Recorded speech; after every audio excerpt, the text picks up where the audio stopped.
My name is Am Johal. I'm director of SFU's Vancity Office of Community Engagement. Delighted to be working with our partners on this talk, Alternatives to the Housing Crisis, Case Study Vienna, Urban Planning, Dissensual Politics, and Popular Agency. It'll begin with a talk by Gabu Heindl, as well as a number of panelists. Wonderful to be working with the Artist Collective Urban Subjects, Jeff Dirksen, here in the English department, and Sabina Bitter, who will join us shortly to do a fuller introduction and also to thank the other partners around this talk. Also wanted to acknowledge that this event is taking place on the unceded territories of the Musqueam, the Squamish, and the Tsleil-Waututh. Ask you to join me in welcoming Audrey Segal, who will welcome us here this evening.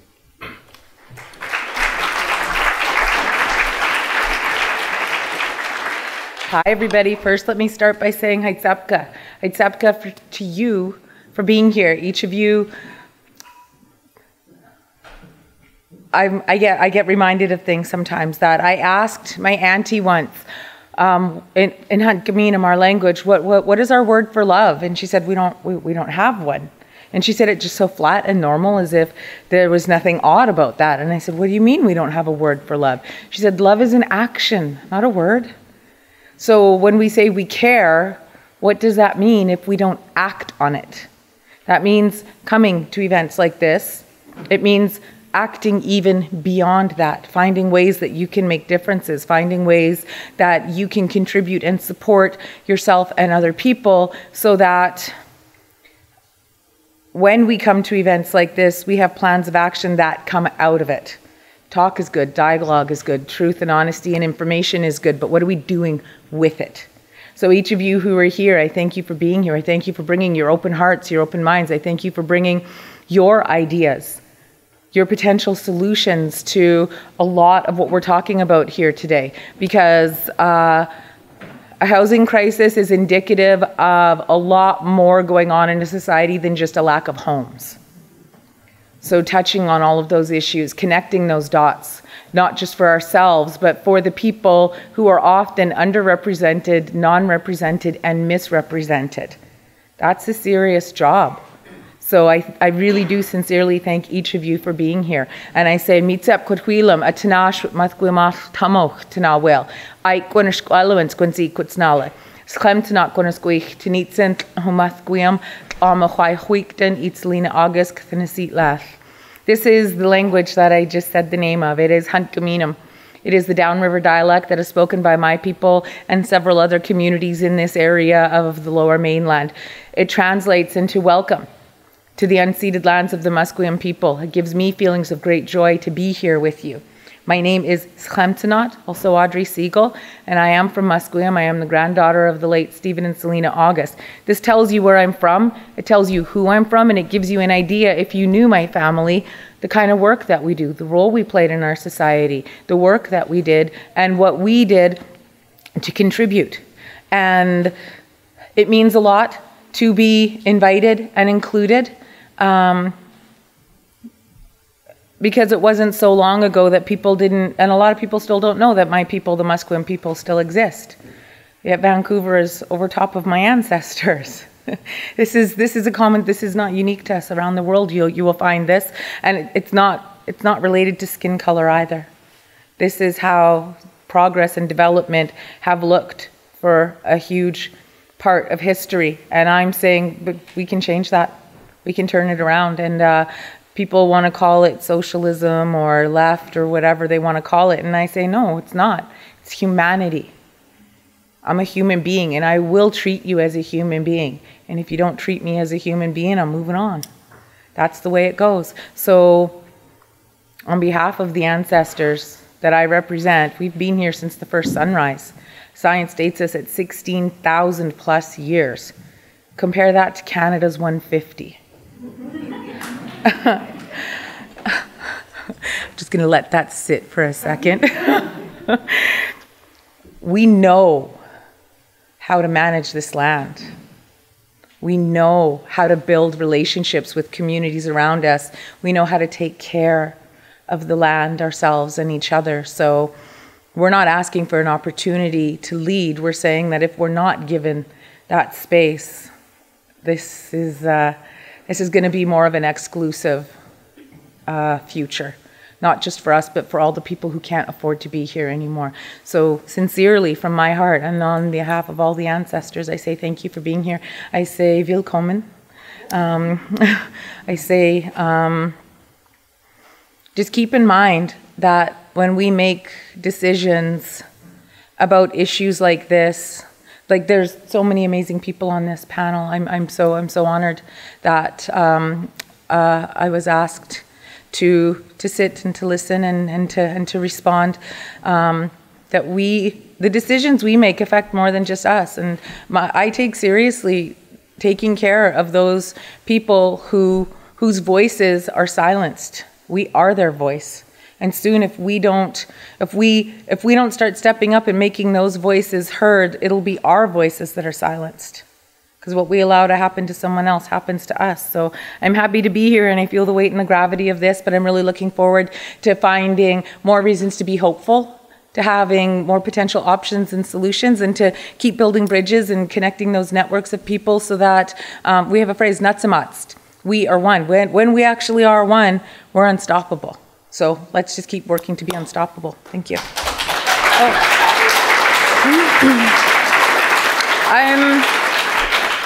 People are used to seeing me with a drum. Maybe you've never seen me with these. They're called clackers. It's a pretty formal term.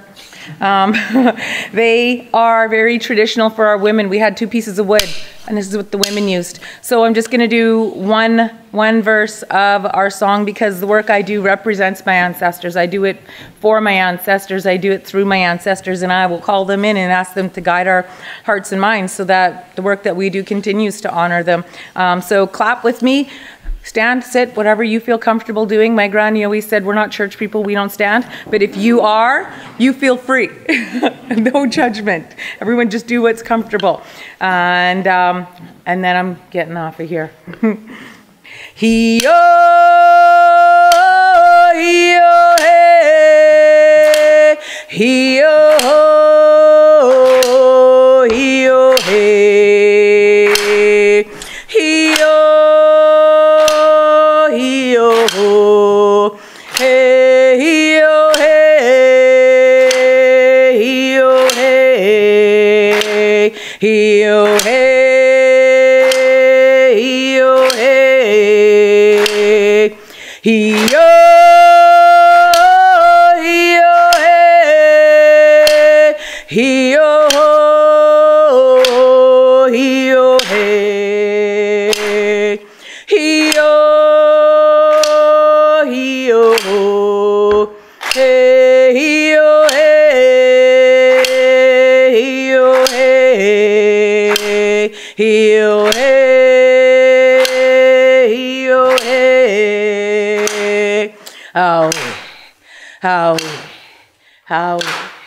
How.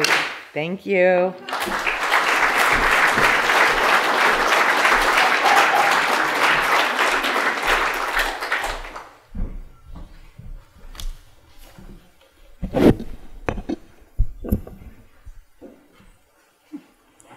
Thank you so much, Audrey. Thank you also, Am Johal. We also want to recognize that this discussion about land and use of land also takes place on unceded Coast Salish territory, specifically that of the Squamish, Musqueam, and the Tsleil-Waututh nations. Thank you for coming to this discussion, which takes place also in conjunction with the exhibition The Vienna Model, Housing for the 21st Century, at the Museum of Vancouver. The show is open now and runs until July 16th. We are Jeff and Sabina, and we initiated bringing this show, which is curated by Wolfgang Förster and William Manking, to the Museum of Vancouver. Together with Gregory Dreiser, the curator from the Museum of Vancouver, and Caitlin Jones, the director of the Western Front, we thought this show would be a spark to ignite even more discussion about housing in Vancouver, but to compare it with a very different social and economic model of housing. So there are fortunately a lot of people to thank, and I'll move through them relatively quickly. But first of all, big thanks to Am and Greg and Greg's team at the Museum of Vancouver. Thanks to Caitlin Jones, which has been a part of a long discussion to bring this show here, and to Bill Mencken and the delegation of Vienna people who came the other night for the opening of the show, to Donato Mancini for statistical help, and Michael Rieper for the show design and the alteration of the show design to make it fit here, Helmut Weber for being an urban subject, and Peter Hall of SFU Urban Studies, and Leslie Van Duzer of Urbanarium. Just quickly with the funding bodies, the City of Vienna paid up, footed a lot of the bill, and all the sponsors at MOVE from the province, the Western Front, and then a string of SFU folks, the Institute for the Humanities, the School for Contemporary Arts, the Faculty of Communication, Art and Technology, Department of English, Urban Studies, and then also the UBC School of Architecture and Landscape Architecture, and as always, the Vancity Office of Community Engagement. We also want to thank all the groups and activists who've worked and fought so hard for equitable housing in Vancouver and its area, for all the folks who've put it on the line through tent villages, city hall planning interventions, work against rent evictions, work against displacements, and work that emphasizes housing as a right and as part of a dignified life.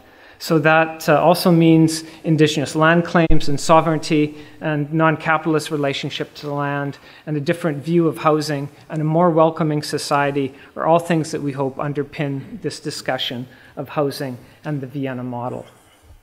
So we thought we would give a brief context for social housing in Vienna to frame the discussion, which is then led by Gabu Heindl, architect and planner from Vienna, and Vancouver's own Stephanie Allen, Wendy Harrison, and Audrey Segal.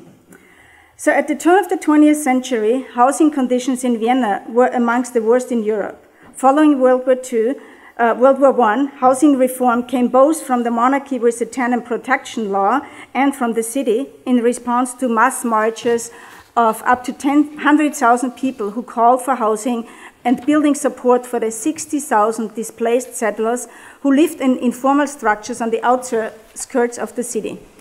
In 1922, the city restructured itself as a province within Austria and gained a tax sovereignty. This allowed Vienna, or Red Vienna, as it became known as soon after that point, to develop its reform program. From 1919 to 1934, housing was the key issue for the city, and it used a new tax structure to buy unused land and to begin housing projects. Projects were developed by the Office of Urban Construction using city architects and private architects. By 1934, 1/10 of city dwellers lived in council housing. Austro-fascism and World War II interrupted the social housing expansion and Red Vienna, but construction began after World War II and the city was reconstructed by 1958. Through periods of the 60s and 70s, 10,000 public apartments were built yearly. A plan of soft urban renewal began with the refurbishing of 10,000 apartments a year. This renewal strategy is described by the city as working along the principles of a soft, i.e. social and resident-oriented urban renewal strategy. Through the 70s and 80s, larger social housing projects of various architectural plans were built. In the late 80s, Vienna's size grew by 100,000 people from the former East Bloc countries. In response, the city developed 10,000 new units of social housing, again per year through smaller scale and often community-specific housing projects, different versions, larger towers, but also development in former industrial areas. So today, in Vienna, 76% of the housing is rental. And also today, 62% of the people who live in Vienna live in some form of social or subsidized housing. 62%. So like Vancouver, Vienna's growing. It's growing by 4.65% a year. But this percentage doesn't take into account the recent addition of 20,000 refugees who came in 2015 and 2016.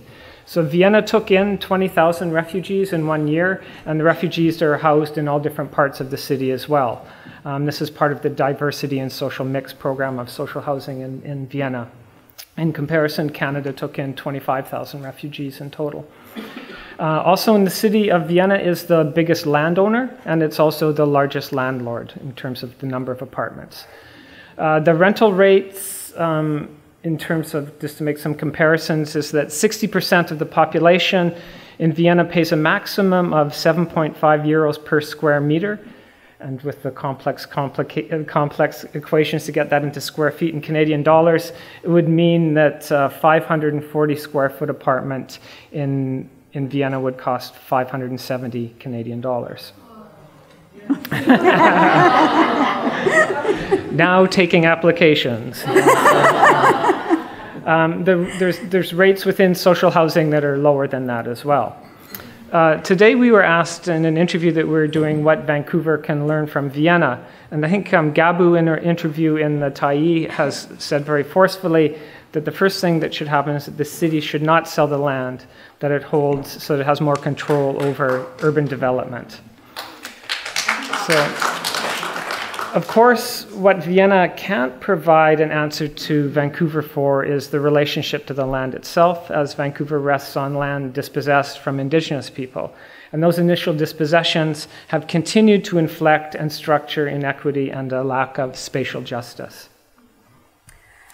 But what Vienna can say to Vancouver has two aspects, we think. One is cultural and one is economic.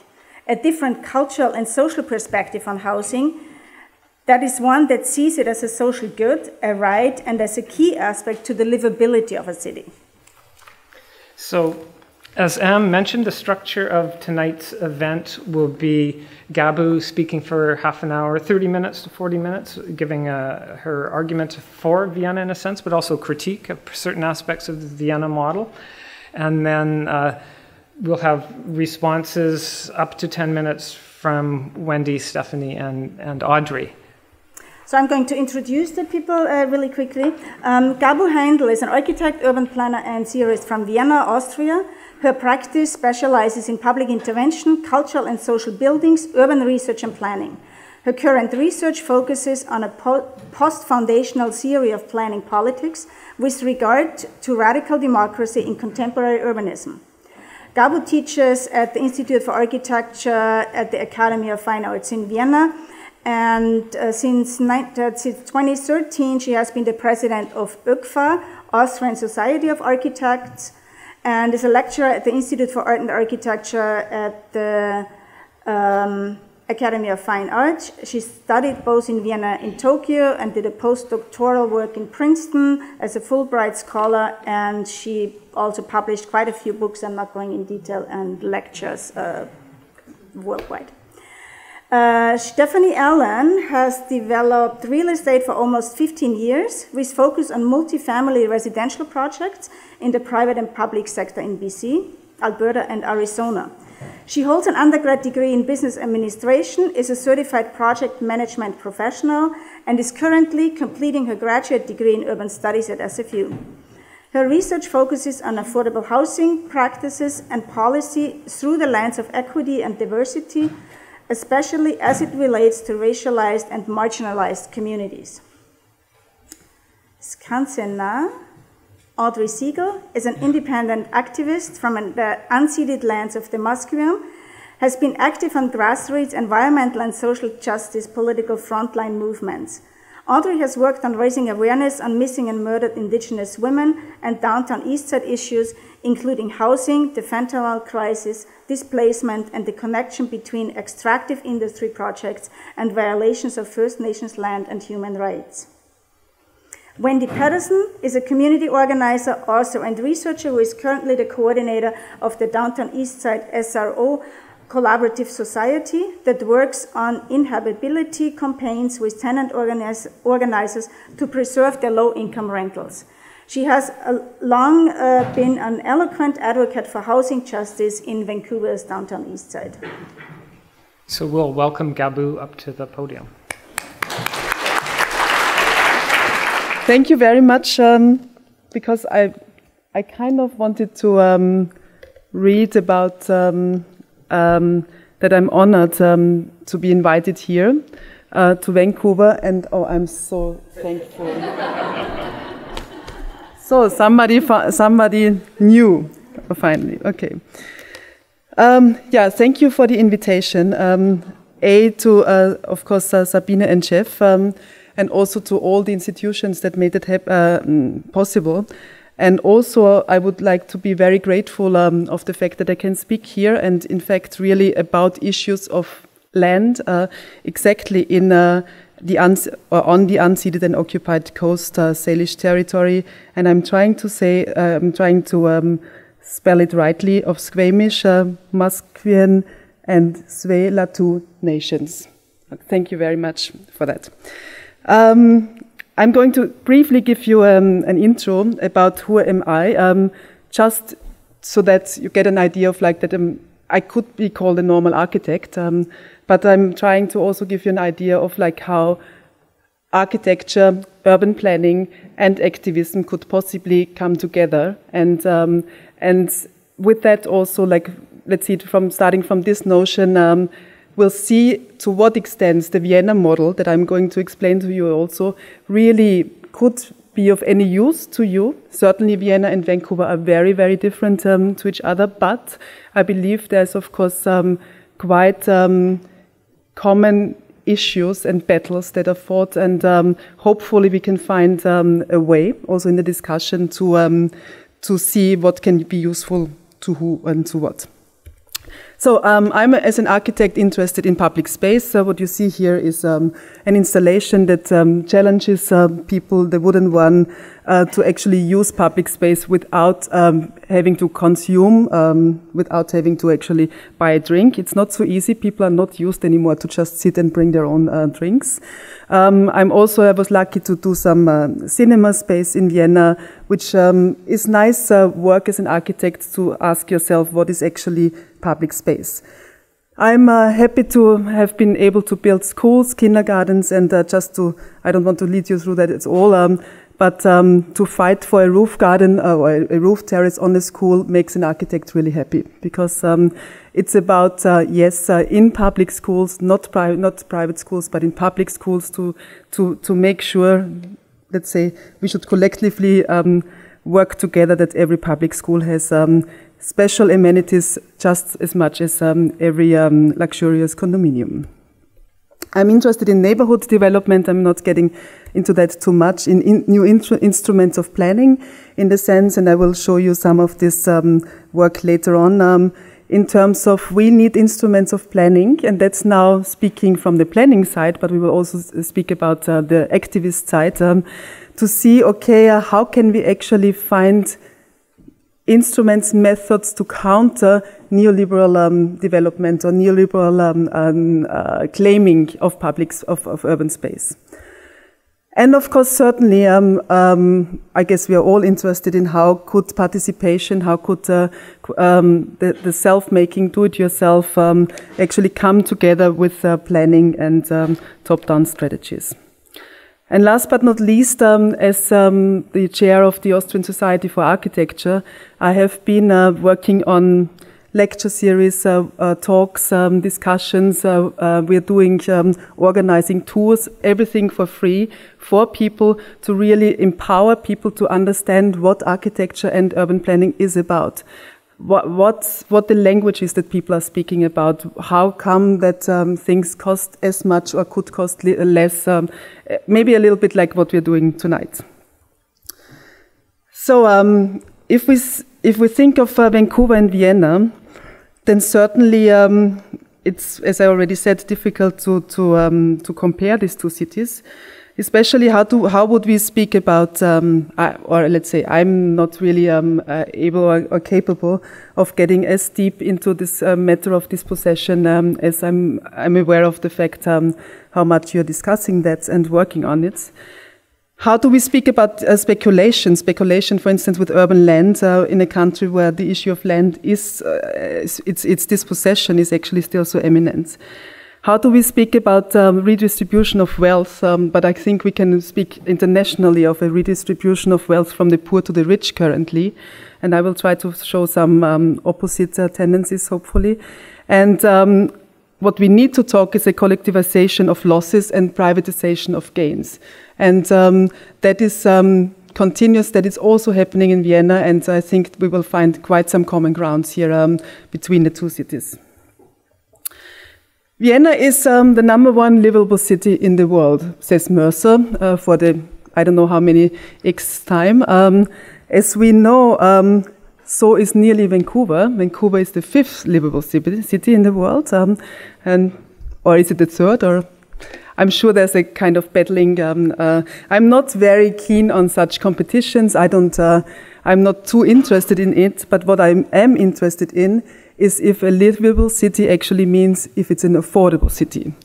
And I think that is really the more crucial question. And like to just start with my hope and belief and my agenda that drives me as an architect is I do think that affordable cities, that livable cities, especially the livable cities, first of all cities should be livable. And of course, all of them should be affordable and not just to those who can afford the very much, but actually to all. Now, that's a claim that is, of course, immediately countered by saying, how can that be possible? We need to claim that. And then we see, okay, everybody has the right to choose and be at the very center of Vancouver. And not to what we said, what we heard in the discussion, the debate that we had two days ago, to have to go as east as far as until you can actually afford it. Yeah? So let's say that's the starting ground. We want to ask, how can livable cities become affordable cities? And I'm invited here to actually tell you something about the Vienna social housing program, which is in fact, as Vancouver, I heard, is the 2nd least affordable city, or the 3rd least, 3rd most expensive city. I could claim that Vienna is quite an affordable city, and it's the 1st livable city. So what does that mean? It was already told by Jeff and Sabine. In Vienna, 60% of rental prices are less than 7.50 euros a square meter. That's exactly the number you just gave. It was something like, you remembered when you all said, that was the number. And it could be in historic Red Vienna houses like this. It could be in very new, modern, subsidized rental houses, like, for instance, this, which is actually a Baugruppen project. I will show you later on again.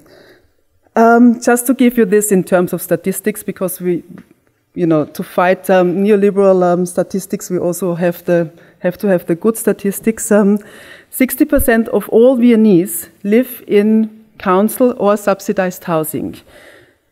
We have 33% of private rental, and there's quite some rental control in Vienna, which is also important to know. Together, 220,000 and 200,000 housing is either by the city itself or is subsidized housing, and that means that the city can actually, the city has quality control and has rent control, and also controls the amount of rent that is being paid. That makes a total of, as has been said, 75% of rent, which is, of course, an extreme difference to Vancouver, as I understand it. But it's also something that is very important. As, for instance, we understand, or not all Viennese, but us critical progressive Viennese, understand renting of municipal or rental apartments a retirement strategy, which is the opposite to thinking of ownership being a retirement strategy. Yeah? Renting is an retirement strategy if it comes to like rent control and the big body, of course, the luck in Vienna of this body of housing, that, as we know, houses pay off. So once the mortgage is paid off, rent would naturally either go lower, or if you don't go lower, you have a gap which you can use solidarity-based to build new social housing, yeah? To make sure that, of course, you make sure to keep them some money for maintenance and so on. All of that's being done, but you still have a body of, you have a kind of gap of money that you can reinvest. And also, so basically, you just by stabilizing rent, yeah, and that is a big security up to your entire, as a retirement plan, to stabilize it would still produce enough kind of gap money to be reinvested and so on. And that's numbers, that's not me just saying that, that's the Workers' Chamber, for instance, in Vienna, declaring, and there's a big force of keeping the rental system instead of ownership system. Ownership, once apartments are in the free market, you are immediately in a speculation mode. Yeah? It's like there has been moments that Vienna had actually given chances to rent and buy. So you get the apartment, and after 10 years you can buy them. There's been moments people bought them and sold them a day later for much more expensive. Yeah? So ownership is one of the issues, one of the problems. So who lives in these apartments? So we already said it's 60% of all Viennese, and it's very diverse. It's diverse. Why? Because we have a fairly high maximum income that you have to prove in order to get in. So it's middle class, no problem at all. There is an issue, and I should not say that.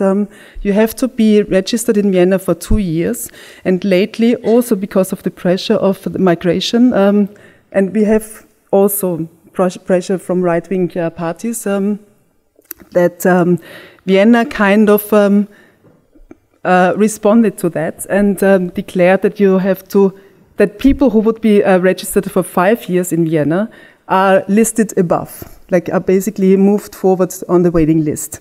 So there is discrimination, obviously. Yeah? If you're a migrant, you cannot be registered at once for 5 years. So basically, there's really a group of people who at this moment cannot easily access municipal or subsidized housing. And that's something that needs to be thought, yeah, or thought about, and something certainly not great, absolutely not. Also, because you have to prove a minimum income to some extent. Plus, lately, some of the housing units actually demand some one-time payment, which also not everybody can afford. So in a way, it's been critiqued partly also to feature a huge body of people, amount of people, but there's edges which where it's not accessible to people. This is, for instance, a member of parliament. He moved in years ago, and he still lives there. He's been critiqued for it because, in fact, he's not moving out, and nobody is forced to ever move out, however more income you make. And that makes a real, of course, you could say now it's unfair. It's a lot of discussions about that. But what it does is, like, there is no ghettos, there is no kind of just poor houses and so on. It's a constant mix. Yeah? You just stay. You're allowed to stay. And this municipal housing is spread all over the city. So you see the city of Vienna here. In fact, the city of Vienna can also not grow extensively. Like there's the Viennese mountains here, or forest. And it also tries, of course, to keep some green. So, but what you can see is that these municipal housings are really not just cornered or centered in some area, but are spread all around. Going further, so to say, into maybe quite famous examples. Maybe some of you have seen that project Alt Erla. It has recently gotten lots of attention. You can see that a lot of social housing actually have swimming pools on the roof, or there's amenities. It's not just the provision of housing cells or units, but there's also been, and we'll go into the heritage of that, or the moment where it comes from in a moment. So at this moment, Vienna is growing as are so many cities worldwide. Why is that? It's migration, but it's also cities are going to be the place, have been and will be the place where people seek jobs, seek possibilities, where you have access to mobility. We need dense cities, yeah, because it's going to be the only way to actually have a just distribution of space and also accessibility. Vienna is growing by the city of Graz. It's a medium city of 200,000 inhabitants, or 250, in the next 20 years. So the issue here is also, can it keep up with maintaining the respective number of subsidized housing units per year? And that is a challenge also to the city of Vienna, and that now opens up the private market because housing gets rare. Yeah? And the city of Vienna itself cannot provide it at this moment. So we see towers coming up. You see all of this is all happening in Vienna at the moment. Housing makes politics and it makes politicians. Yeah, this is Michael Ludwig. He was here opening the exhibition. This is Michael Häupl, who is the current mayor. And it's been quite often that the Chancellor of Housing became either mayor of the city or prime minister of the country. Because housing is really the most important job for politicians. And they are very often in the news, of course. So this growth in the city and the pressure on the market has now actually done something to the private market. So the private market average has grown. We would maybe call it, we would say exploded, but compared to your prices, not at all. And why is that? Now 15 euros per square meters as an average is fairly high, but it's still, I think, 2 times lower than your average on cheap, relatively cheap housing. And why is that? Because the city actually disturbs the market. Yeah? The fact that the city produces so much housing, it thwarts the market. Yeah? It's itself a player, if you want so, but by being a player, it also disrupts the logic. Yeah? It goes that far that the mayor of Vienna had to, with other cities where there's also a strong social democratic social housing program, had to go to European Community because some big private corporations wanted to sue these cities for actually disrupting free markets. And how can you do that? By claiming that housing is not a commodity. Yeah? And that makes me now come back to the history of Vienna's social housing program, which is basically, it was mentioned by Sabine and Jeff already, it's called Red Vienna.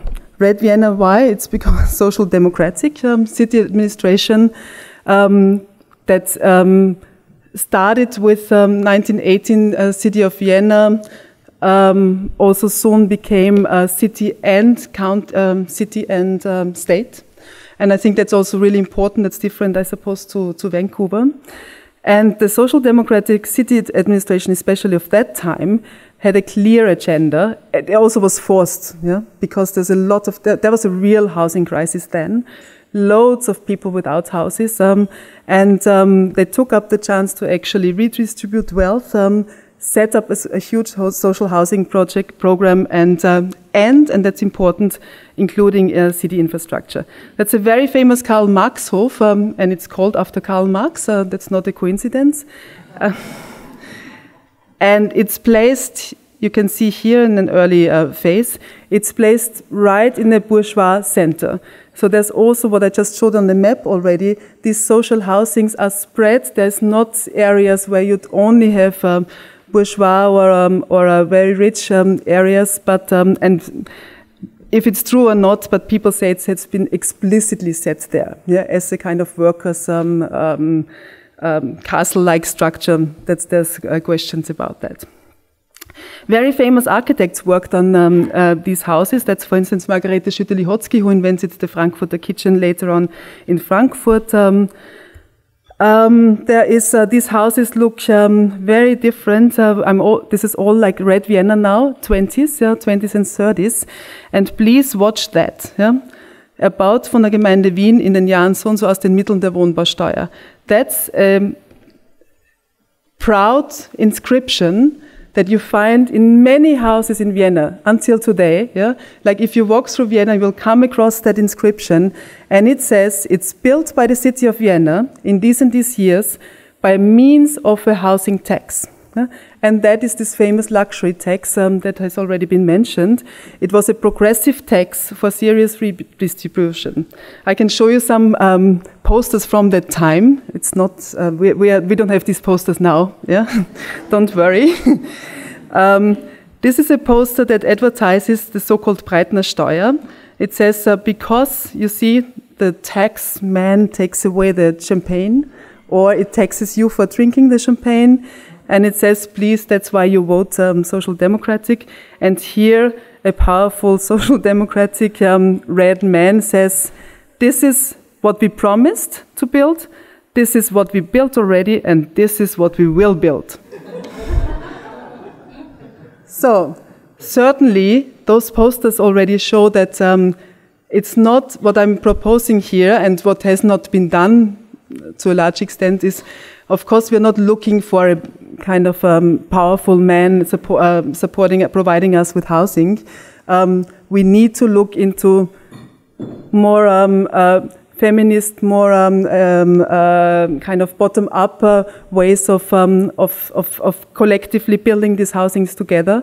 But it shows a time where a government was extremely proud to redistribute. Yeah? And I think to just cling on that, that's already something to say, okay, that had been possible. Yeah? And why would it not be again? Now, from all these inscriptions that you see, I have to be honest that you also see other inscriptions in Vienna by now. So I'm trying to oppose two of them here. One claiming the pride of the city about building these workers' houses. And this is a current one that we found in the first district. It's on the corner of a house that is being renovated. And it's very smallly written. I'm reading it to you. You don't have to live in these apartments to love Vienna. Owning them will do. So I'm sure you have such sentences in your city as well. Of course, there is not only a housing crisis due to too many people and not enough housing apartments, but also the city of Vienna, as many other city centers, have become the area for excess capital to invest in. Yeah? So that's exactly happening here as well. And yeah, that's why I'm often keen of really exposing these two inscriptions to each other to actually see what is happening there. Vienna also has a history of popular agency, and that's maybe my counterpoint to the big red man that we were just looking at. In fact, in the time that Red Vienna started, the real start was a wild settlement movement due to a real pressure of people being homeless, people not finding any place to live, people like sharing then in the 1920s, sharing houses with like many other people. So a huge movement of settlers actually on the edges of the city started to build houses themselves. And then famous architects like Adolf Loos and here for instance Karl Schartl-Müller started to help them, and it was a kind of bottom-up, top-down combined effort to really organize these settlements and to use all the power of the people who wanted to build themselves together with organizations to, you can see, to even set up huge areas around the city which are still existing today. Maybe that's similar to, and I'm jumping now from the 1920s to current times, to what we call Baugruppen, could be a little bit comparable, next to the ongoing building of Coop Housing and again Council Housing of Vienna. We are experiencing an ever larger group of Baugruppen, self-initiated groups that are forming housing corporations that they can be subsidized. Actually, most of them are being subsidized, and they organize new models of living. And what is really important and maybe also very useful to you here, Coop Housing has become extremely strong incentives to neighborhoods. Because if you have community already set up, built up, and set up a house themselves, they also bring in power and energy to a community, to a neighborhood, which the city of Vienna also started to value very much. One of the blueprints for such a project was the Sargfabrik, the housing project that was also on the title.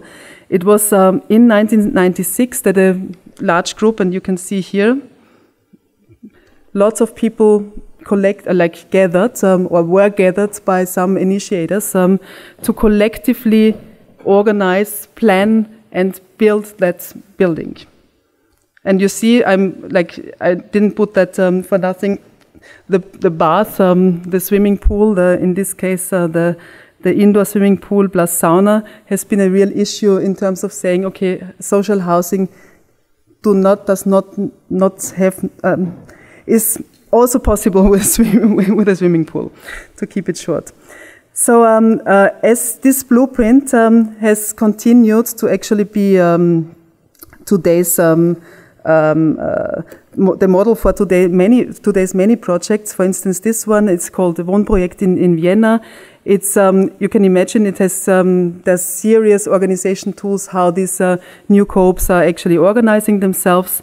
It just received the state prize for architecture, so there's a high quality incentive also. And what you can see here, there's a shop, there's a public space that can be rented. It is really giving something. It's subsidized, that gets cheap land from the city of Vienna. It gets subsidized for its construction, but it also has to give something back to the city. And that's, for instance, one image of such a Baugruppen project, just to show you by now, and we actually, let's say it differently, subsidized housing has to be planned via competitions. Yeah? So the city doesn't subsidize for nothing. It checks the quality. Yeah, it controls the quality. And if Baugruppen, for instance, if such co-op housing gets subsidies, they compete with each other, and they actually bring in an enormous amount of social issues. Like I'm doing a kindergarten plus a house plus a shop in the ground floor. Plus I will be socially so inventive on the roof, etc., etc. But that's where quality comes together with economics in terms of the subsidizing model of Vienna. And to show you an example of a house which is has not been subsidized but self-initiated, it's one that I helped as an architect myself. It's a house, just a normal house in the city of Vienna, in the kind of Gründerzeit district, which is even before Red Vienna. And this group of people, you see here it's the center in this street, this group of people they wanted to find a house themselves to live collectively, and they wanted to find a house in total to rent. So what they did is finally, which is not easy to find such a house, they decided to set up a 3-story existing house and make it into a 1-kitchen house. Share the costs and share the work. So referring to the Siedlergruppe, to the Siedlerbewegung, settlement movement that I just mentioned, built themselves. That's how it looked. They literally moved into this house and built and lived in a construction site. They call themselves Verein für Barrierefreiheit, barrier-freeness, and they understand barrier-freeness in housing in a double meaning. Without barriers, everybody can go anywhere, anytime, and no barriers in terms of costs, in terms of accessibility. And the intersectionality of this house, meaning that all of this house is one unit, and we have a collective kitchen here, also resembles an intersectionality in society, as it's a relationship of people who are working together with a queer base, who again is supporting migrants who had to flee their countries for their sexual orientation. So it's a whole, as a group, they are trained in solidarity, they're trained in understanding and supporting each other, and that's also what makes them relate to a collective way of living, and then by that referring back, for instance, to very socialist, early socialist models such as 1-kitchen houses, and here you see the kitchen. In fact, they're sharing all this, they're sharing a lot of spaces and have very minimum private spaces, and what is the most fascinating is they're sharing the costs in a way that everybody gives as much as everybody can. So somebody pays very little and somebody pays more, and they have kind of a self-assurance that it can change any time. Why am I mentioning that? Not only was it a very beautiful project to work with, but it shows how self-initiation, self-initiative is very strong, surely also here. But what is difficult is to actually find the possibilities, find houses that you could work on, find land that you can actually self-build on. So I'm just running you through these collective parts of the house here, and private rooms, shared garden, which they develop, and to run you through these arguments that this self-initiated, in this case, house is working on. It's vacancy and reuse. It's self-built and do-it-yourself, supporting a migrant neighborhood, solidarity economy, critique of racism, ableism, and discrimination, utopian model of society by a lived solidarity, co-housing as one kitchen house, a shared economy, and most of all, it takes the house out of the free market economy. It does this, in this case, by renting it, and rent control and security is provided in this case. They have an uncallable rent contract. But then there's other possibilities to do this as well. And this is like, for instance, what, of course, the city of Vienna is doing by its council housing. Council housing and Coop Housing is logically taking housing out of the free market economy. But there's also non-governmental initiatives, such as, I'm just going to show you here, a Mietshäuser-Syndikat. It's a German model, but it's also at this moment being implemented in Austria. And it's a whole group, it's a corporation, it's self-initiated syndicates that buys houses out of the market, existing ones, reworks them, and then rents them to the members of the co-ops, and makes sure that legally it can never be sold again. So there is initiatives of people who are not even happy enough with, like, and this is now Germany, but also in Austria, which is then not Vienna, to say, okay, if we don't have this strong city-based model, we can self-initiate ways to prevent ourselves from selling again, from becoming capitalists, if you want to. The same is happening with land. There's land trusts that are trying to sell, to buy land out of the market, get it into land trusts. I believe you have the same here, and just as much as these initiatives are concentrating on using and not owning, it's the same with separating use from ownership when it comes to land. And that could be a point where I could stop my talk, even though I have many more things to say, but you tell me. All of that is, of course, based on housing, not to be seen as a commodity, but as a human right.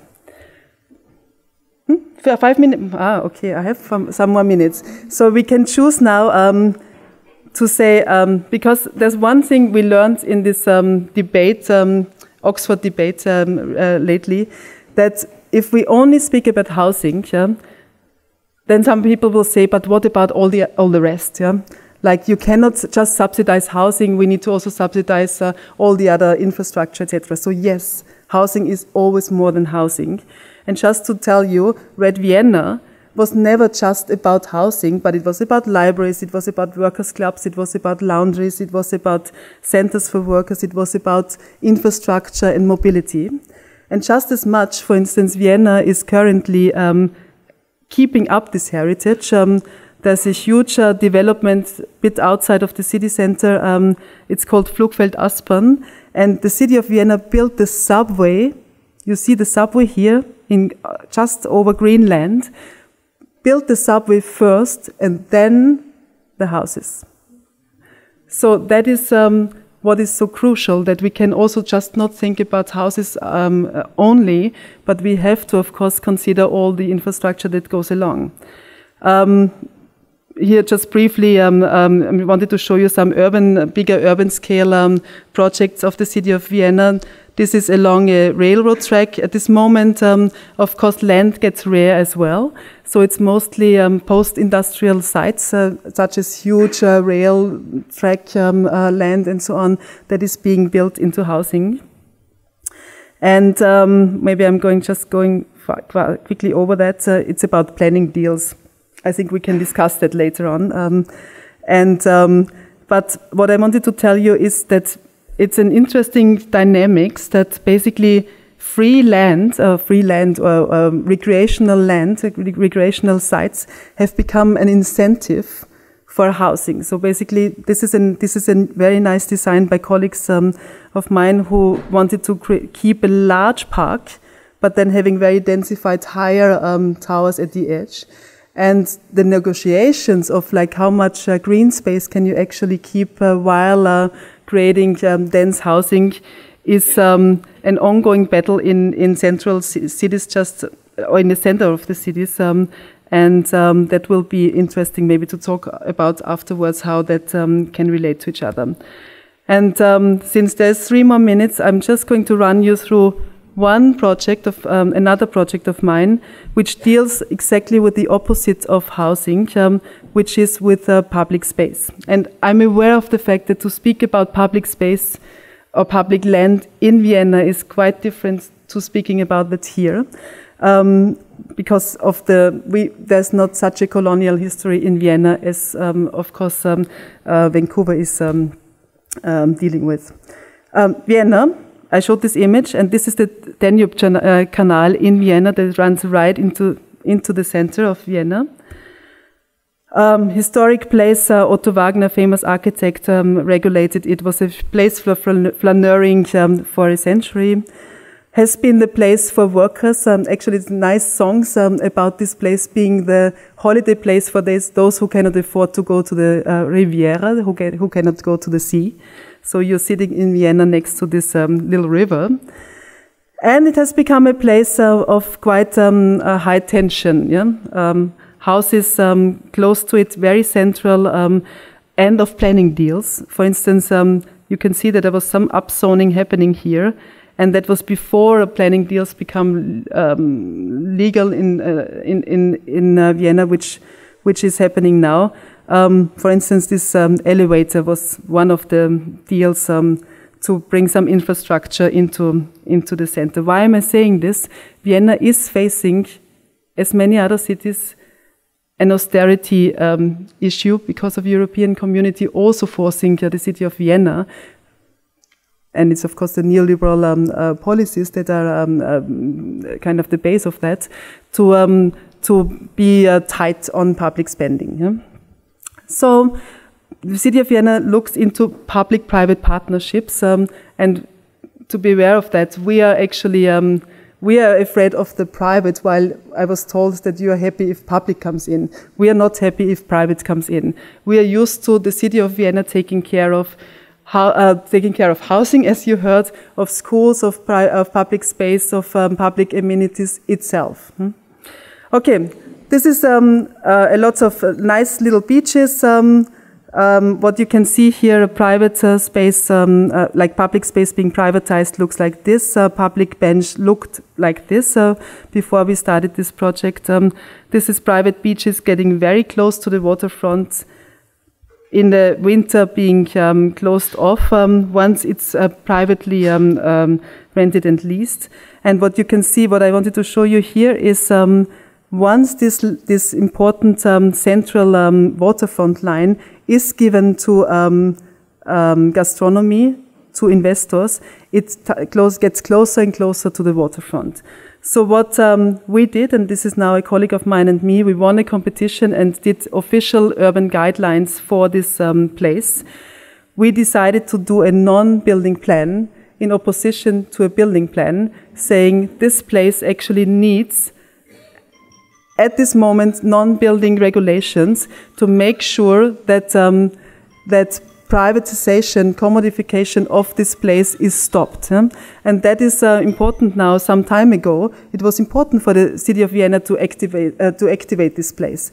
But now it's become so dynamic and so many gastronomies and urban beaches that we're stopping it by developing a non-building plan.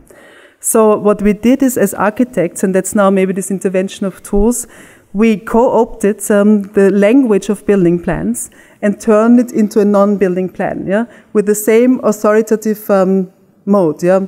It's like all the abbreviations, FA, FZ, and so on, to give it power, to say, okay, non-building needs as powerful tools as building. or keeping public space from being privatized.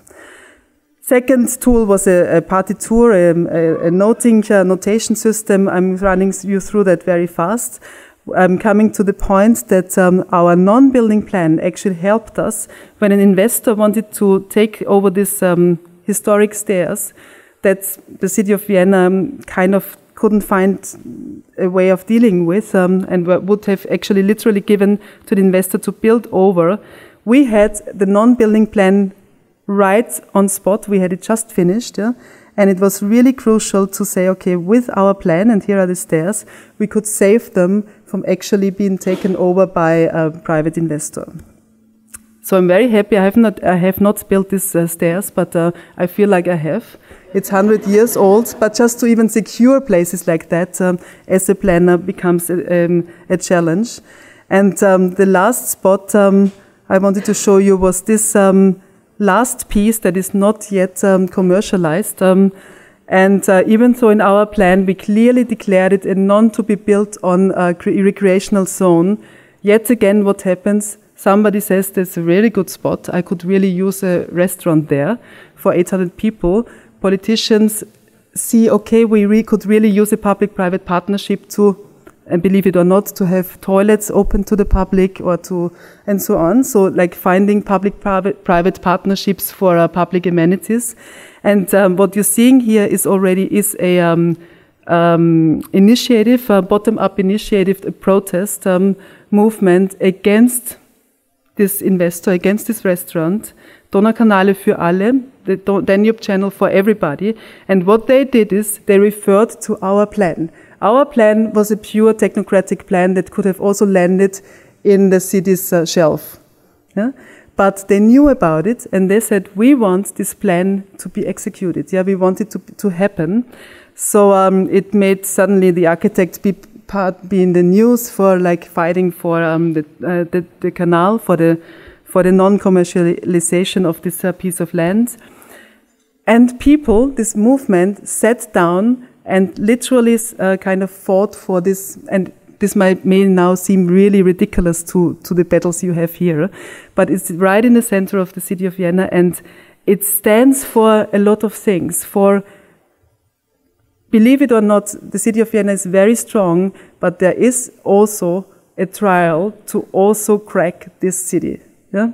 To also make it happen that the center, and this brings me maybe to this last point, the center of Vienna is not so much a target, it's fully built, it's totally dense, yeah? But there, the fight is for the public, for the open space, for the free space. And we have some upcoming movement, Right to the City movement, and I'm sure you're familiar maybe with Lefebvre. And if we understand Lefebvre in the sense a right to the city means a right to the center, yeah? And to the center for everybody, be it in housing or be it for free space, be it for recreational space. And the fact that we could actually invent tools in planning to keep to make sure that this is not being taken away, but we need activists, we need initiatives that just as much support it.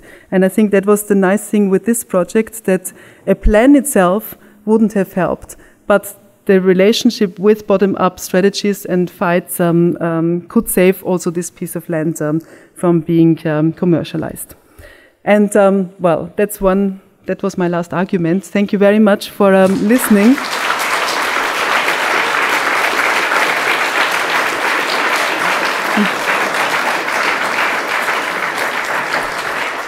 I'm aware that the last example wasn't housing, but I needed to show it in order to say we can and must not stop with housing, because then it will always be played against each other. We must demand both. Thank you.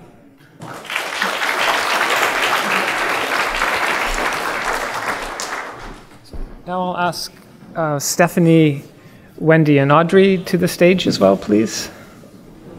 So we have 3 respondents from 3 different perspectives, we hope, that will add to the overall view and the particular struggles and particular planning and non-planning that Gabu has laid out for us.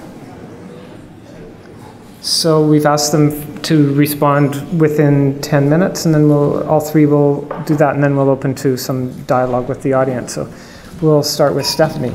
Thank you. Sure. Thanks. Is this on? Hello?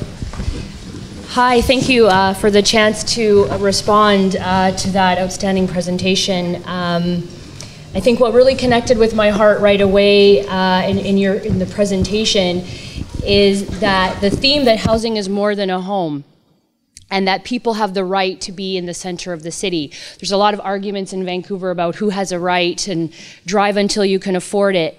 But I think if we ground ourselves in the principle of having a right to the city and thinking of folks' housing being more than a home, it starts to really shape what we can think about and what we can dream about here. You know, an example of what's possible in what you said is when a professional such as an architect dwells within a structure where social intention is supported and nurtured. It's changing now, it sounds like, towards a more neoliberal model. Right? But it shows the real opportunities that are available, you know, with an architect that's not afraid to embrace what the residents are going to say about your design and to really incorporate what the public needs about your space. My own story, I lived in social housing when I was young, from 1983 to 1989 in Ontario. And my mother was a single parent of 3 kids, and it was an important place for us to be in order for her to get her feet under her. I lived in a mixed income community. The schools I went to had great programs. We had athletics of every kind that you could imagine, music, arts, everything was available even for us kids who couldn't afford the private lessons. And there were races of every shade and people from all walks of life. And what that did for me and our family was really give us a chance to dream bigger and dream big for our lives. Poverty was not something we were entrenched in. It was a condition that we were hoping to move forward from. And we were in a system, right, the housing being more than a home, that nurtured that supported it. You know, it was a reflection of the Canadian housing policy back then. What I lived in was those CMHC townhouses that are across the country. They're here in BC, they're right across. It's when the government was very intentional about providing housing for low-income folks to live in, and they were, again, embedded in mixed-income communities. Sure, the girl I sat next to in class went to Hawaii every year. I didn't. That was okay. I still had a place within my community where I felt welcome, where I didn't feel stigmatized, and it allowed for the members of my family to move forward and move on. And so when we look at the policy context of what was in Canada and how the federal government, you know, packed up shop in the early 90s and stopped the provision of social housing as we knew it, and the responsibility transferred on to the provinces, to the municipalities, to deal with some of these major issues that folks needed. But it was also a time when we started to see social programs roll back as well. The school that I went to had a water polo team. I press you to find a high school that offers that today, or a hockey team, or opportunities. I mean, one of the low-income kids that I went to high school with actually ran track and field for our country and represented in Barcelona. It was not necessarily that his parents afforded the best coaches, it was something that was available in the school system. So, you know, as we look at how these things have eroded across time and we compare it to the Vienna model, it's very clear that our political will is quite different in Canada. We have absolutely, and we've now gone into a market-based supply program with government intervention where possible. But it's not it doesn't have the ability to address the deep need of housing affordability. When you say rents in Vienna are $500 or something around Canadian, I mean, we can't build a 260 square foot housing unit for that cost. That's not possible anymore in our region. So if that's not possible, where are the interventions that are going to start to deal with the fact that land costs what it is, construction costs what it is, and these are the realities that we face. Another couple interesting things that I see in the contrast is that mixing people of various incomes and backgrounds is geographically dispersed right across the city.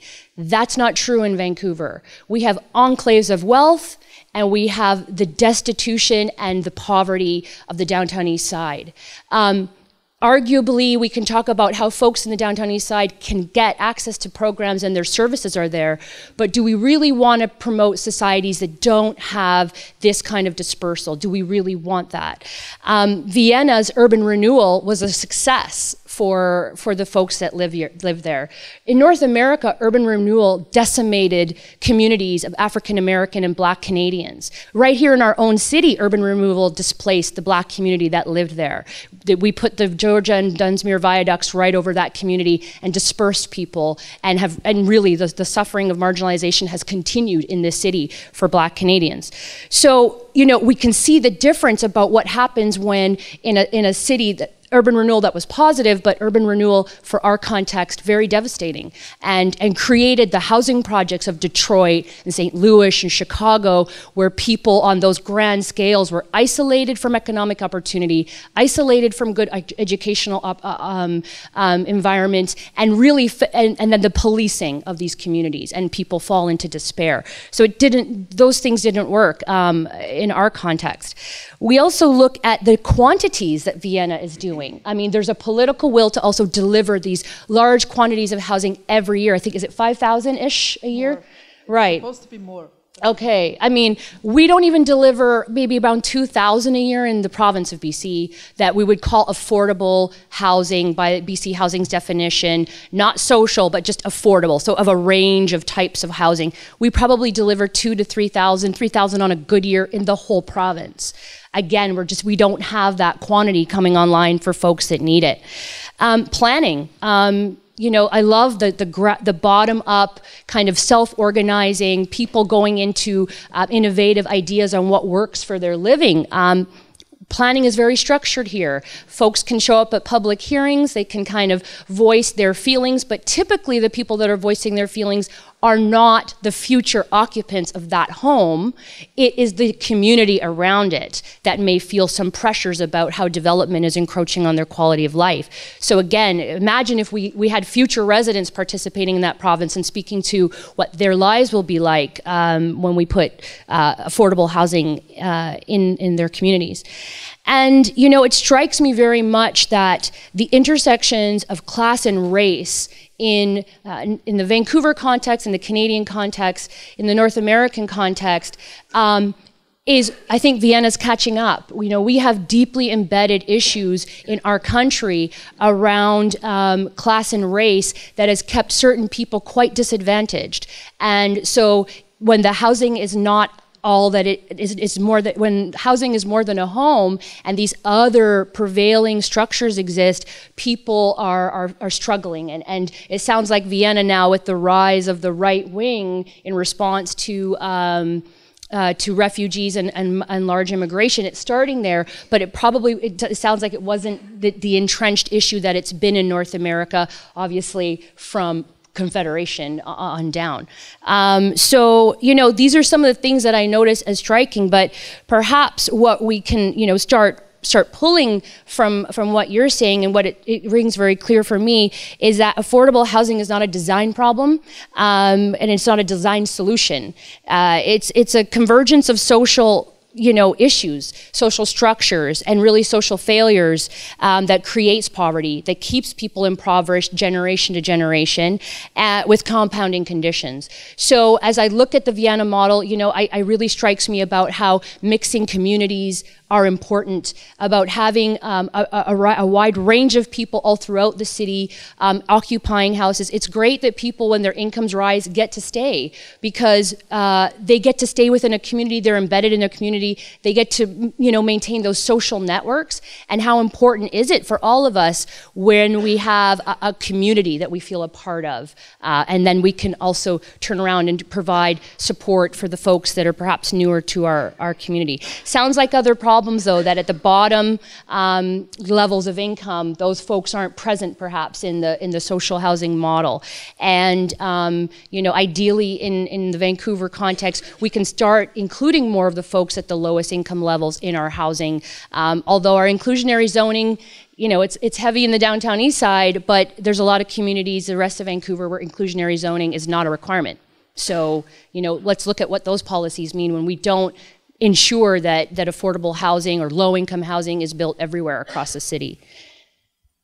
So, I don't know if I'm time, but okay, anyway, that's about it for me. I think there's a lot to pull from, but definitely a lot of context here in North America that we need to address on the policy level.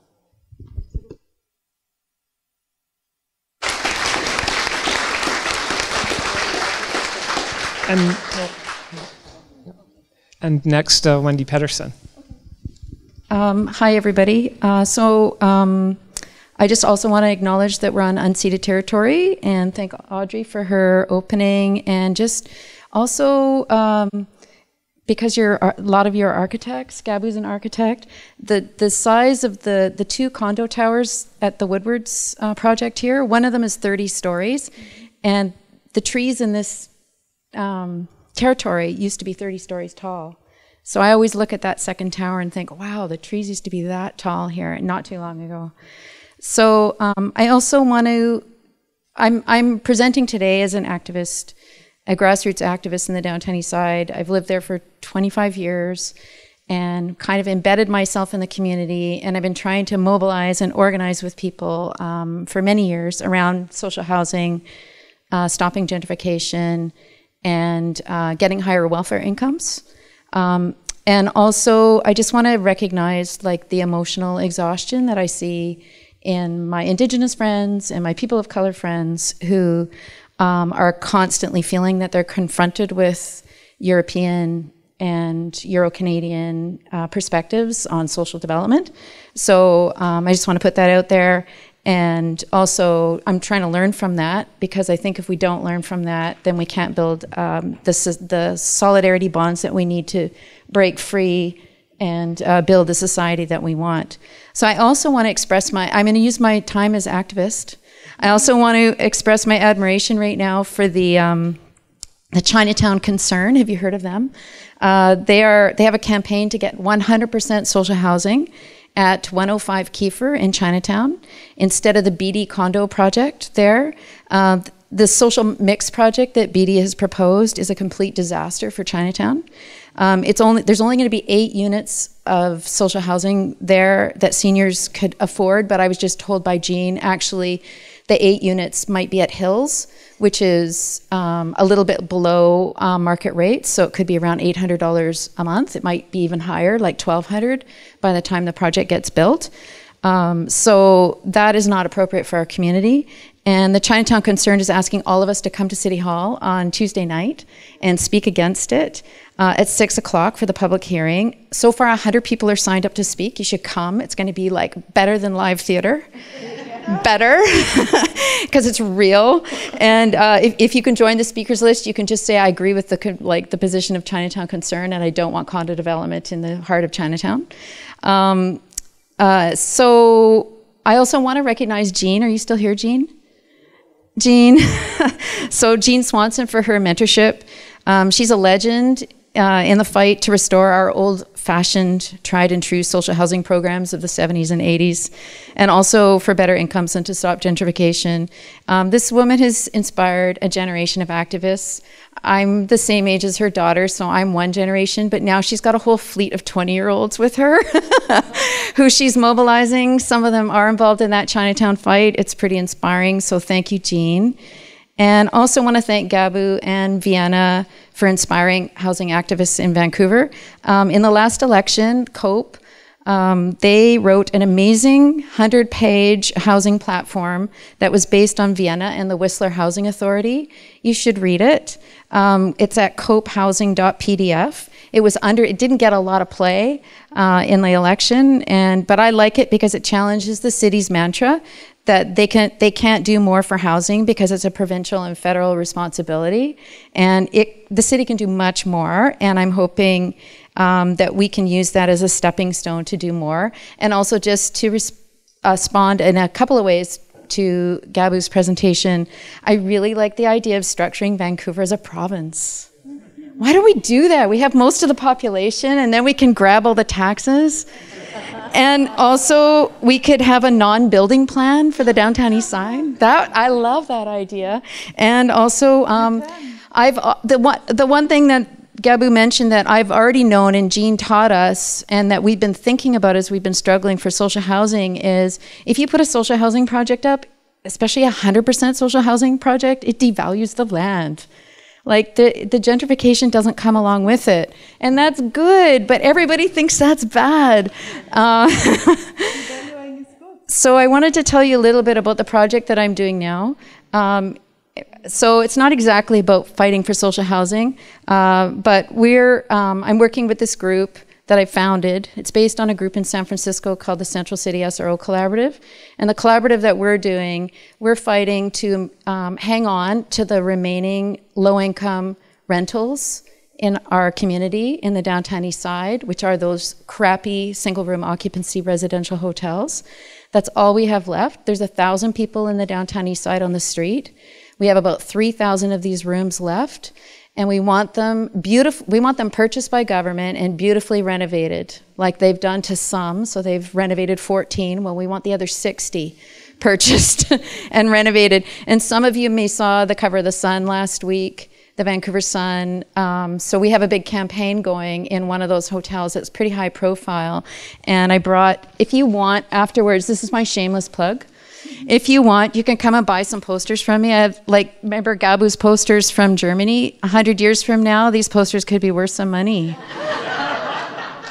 And this one is advertising a public meeting that we're having at the Carnegie Center. It says, learn more about the case. So the Balmoral, that iconic Balmoral sign, it actually says hotel lawsuit on it now, because we're suing the biggest slumlords that have terrorized our community for decades.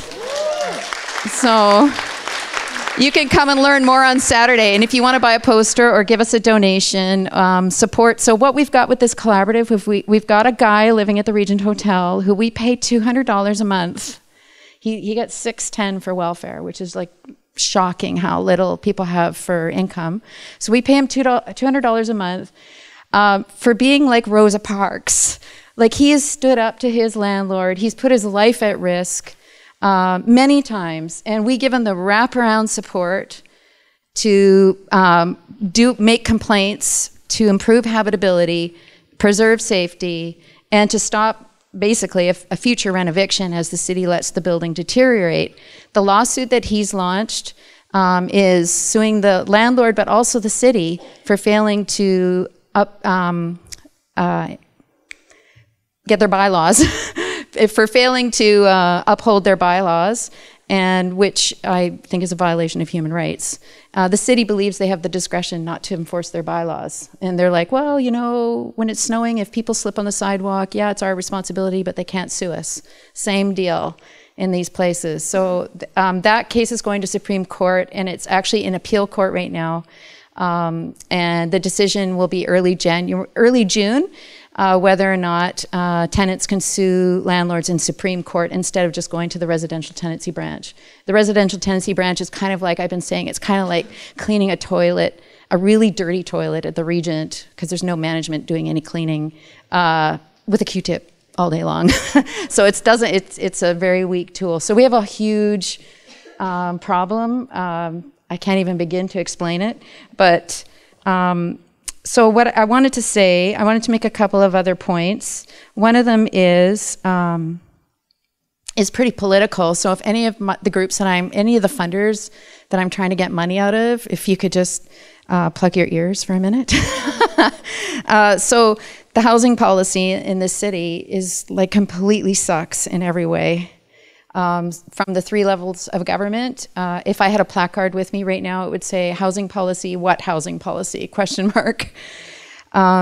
So there's not a lot of capacity for our communities to fight against that. And neoliberalism, which for those of you who don't know, it took me like about 10 years to understand what that is because I'm not an academic, but I think it means just basically the privatization of everything. And of privatization of your basics, your commodities, the things that you need to live with, which is air and space and housing and water and everything. So it's also affecting our ability to fund our campaigns. So charitable funders and governments, they used to fund community organizing and advocacy back in the good old days, like before, I would say up until the early 90s, or in the late 90s, it started to taper off, but not anymore. And basically, the agenda of neoliberalism and of the rich has made us servants in services. And we walk such a fine line. It's so terrible. And that's why there isn't a huge amount of capacity building happening. We also had more social democracy here in Canada. We used to be called Sweden of the North at some point.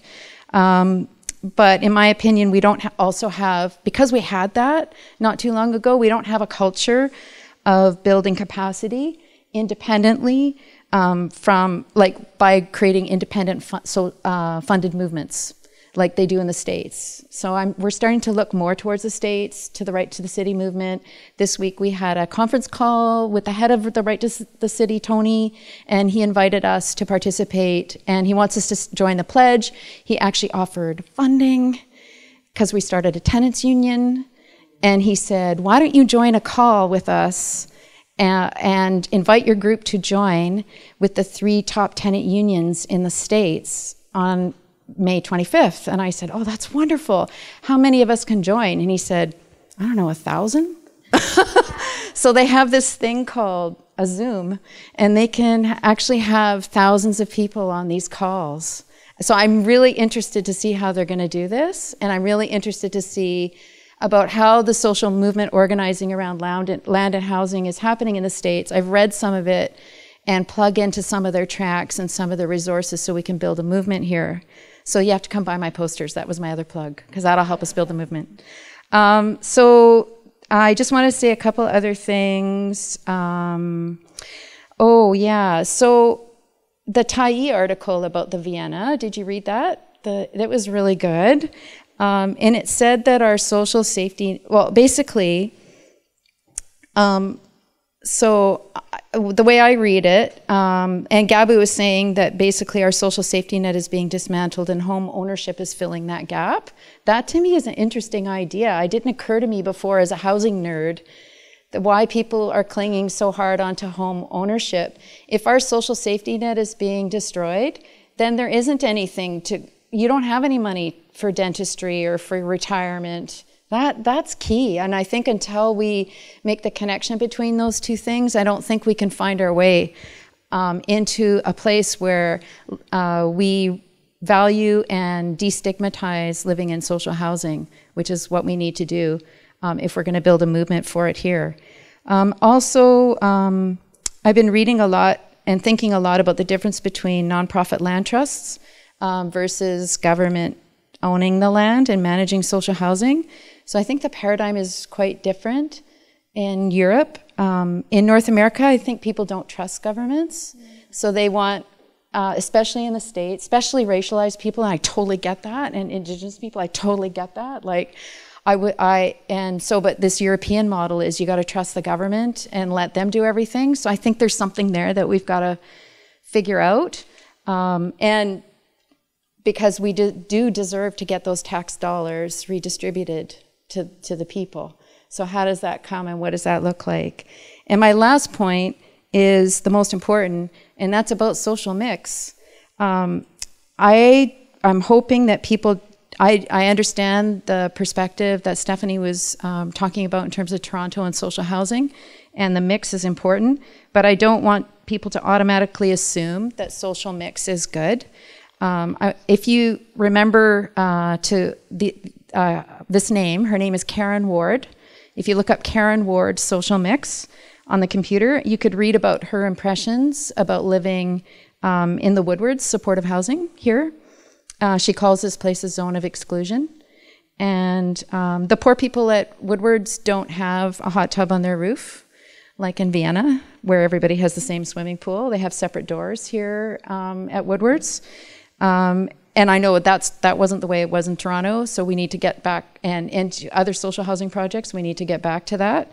But right now, that's not how social housing is unfolding in the city.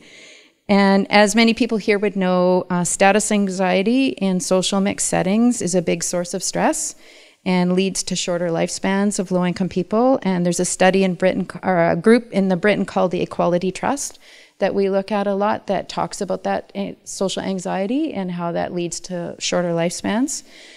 Plus, building new social mixed projects in poor neighborhoods means that the low-income homes, stores, and amenities nearby get diluted or pushed out. So we gained 150 social housing units at Woodwards here, but in a one-block radius around Woodwards, we lost 412 units of low-income housing. So the gains didn't make up for the losses. And so we're hoping that the neoliberal element in Vancouver won't latch on to the social mix element in the Vienna plan as a justification for the gentrification projects that they're involved in, and think about what those bigger impacts are. And that's it. Thanks.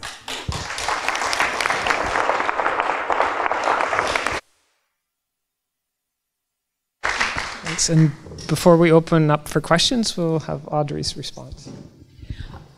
I really appreciate each of the presentations, Stephanie's comments, Wendy's comments. It really rounds the issue out. What has happened, what is happening in Vienna is inspiring, it's hopeful. It, as both of these amazingly articulate, intelligent women explained from their own experiences, which gives it like the grounding of truth and experience. There are definite differences in the communities and the societies and the governments, but we have the overall interest of the people on the level that we're on of moving forward in an inclusive way. So no, as an Indigenous woman in Canada, I can safely say I don't really see a time that I will ever trust this government. They're still killing my people. So no, I don't believe that. I know that that doesn't mean that we don't have other alternatives of ways to move forward. That means that the government that's in place now doesn't necessarily have to be the government that's in place to move ideas like this forward. That's a huge shift for a lot of people, but that's the shift that I'm moving towards. I see that, as Stephanie talked about, the incredible displacement that still continues for the Black community in Vancouver. I was very fortunate that I spent, where I grew up in East Van, there were a lot of Black people who lived there just off of the drive. My godfather is from Winnipeg, born in like the 1930s, Black man, worked on the trains, and, you know, he shared a lot of his experiences as one of the most marginalized people in Canada, especially here on the West Coast. He said, you know, when you grow up, this is what you're going to see, this is what's going to happen, and this is how you're going to deal with it. He didn't sugarcoat anything, and my father has shared with me that he was 8 years old when he was wandering these streets on his own. Japanese community took him in, Black community took him in, Chinese community took him in. He is part East Indian, Austrian, Bavarian, German, English, Jewish, French, but he primarily looked white. But they saw this little white kid wandering around, and they were like, every day, where's his people? Where's his food? Where is he wearing these dirty clothes and work clothes? And so they took him in. The judo and the self-discipline that he learned in the Japanese community, he's 66 now, he still does his judo every day. He learned so much from each of these communities that didn't have to take him in, but because of the basic principles of what these social housing models that we're talking about are built on, they did take him in. They did love him. I, again, like Stephanie, was raised in a community that was completely mixed. White was the minority. I grew up learning other people's languages. I went to Grandview Elementary School in the very early 80s. And at the beginning of each year, the teachers would have the students share their observed holidays, the days that they celebrated, however we want to term it. And we celebrated every single special day for every student that was in that class, including Christmas.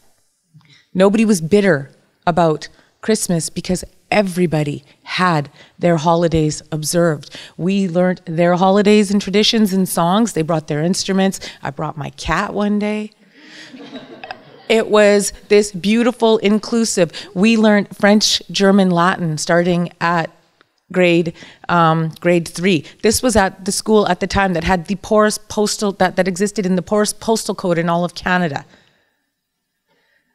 That they taught classical music, that we learned how to recognize the composer from reading the music to looking at the picture to listening to the music. Poor little brown kids had all of the benefits of education, of culture, of knowledge, of cross-pollination, of cultures, of supporting each other, of not just seeing the differences between each other, because it is important to observe the differences. Homogenization is not the solution for anything. But seeing those differences, but also balancing it out with the similarities in these social housing models, creating space for each person where they are, and then not saying you have to go if you reach X amount of dollars, and making room for the newcomers. Canada plays a huge role in creating refugees. Our government accepts the benefits from the creation of refugees, the destruction of lands and homes and cultures. There's no person in this room that doesn't know what that's like. We happen to be on the land where it happened to my ancestors, but I know you know what that feels like. So when we look at the big picture of everything that is entailed in social housing units, communities, that over 60% of the population of this city exists in this, that really does eliminate a lot of the stigma that's attached to social housing, doesn't it? It's not like people are like, oh, you live at Raymer? Oh. In elementary school, my dad worked so hard. My dad was a single man in 1976, East Van, raising 2 brown girls by himself. We were so poor. But we never knew it. And my dad worked so hard. He was our mom, he was our dad. We never had a babysitter. By the time we were 3, we could read, write, we could do all of our math. We were just these well-loved little babies. And he did it by himself because he knew what it was like to be that boy wandering around on his own. If we had had these, see, again, we come to what I said earlier, that this is a great idea, but how do we make it a reality? So working out the logistics of it without taking, 10 years, we don't need a whole lot of surveys and research and studies. We need some. We do. We need good foundation to move with. We need facts and we need inclusion, and that does take time. But what we really need is action. The numbers of homeless people that are growing, employed people who are living in their cars. Are they included in the homeless numbers? The people who have to have showers at community centers, are they included? My sister who surfed couches for forever because of the very real effects of intergenerational trauma and the ongoing genocide has a lot of issues to deal with and really wasn't able to hold down a job for a long time. And me, 5 years ago, I wouldn't be sitting here. If I was still living the life that I lived 5 years ago, I would be one of those statistics that people point at and say, that's why we need to stop giving the Indians money. One of the big headlines we saw recently, stop giving us money off of the occupied stolen lands, and the resources that are providing the money for this government to go and make refugees in other countries are going to stop giving me money. How about we put it in context that we have a very real need, and to address that need, we need to address all of the underlying issues of what is at the heart of the homelessness crisis that we have growing here in Vancouver. How did Oppenheimer Tent City happen? How did the Crab Park Tent City happen? Was that in 1986?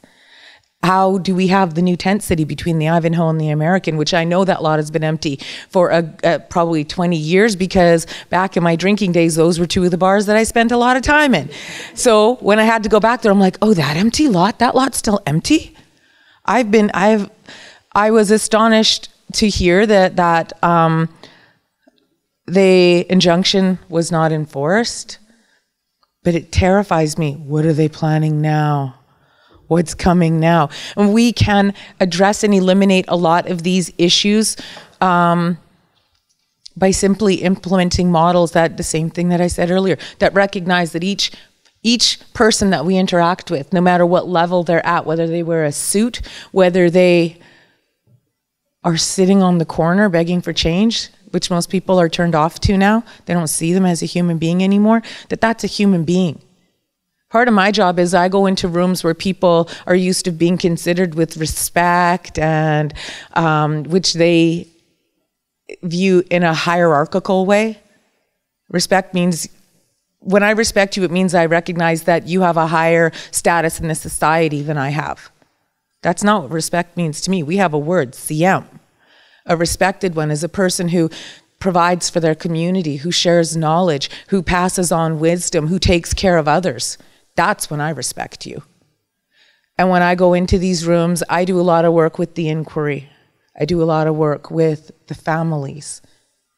And I go and I sit in these rooms and I remind these politicians and policy makers that they're human beings. And I don't let them escape the fact that they have a duty and an obligation.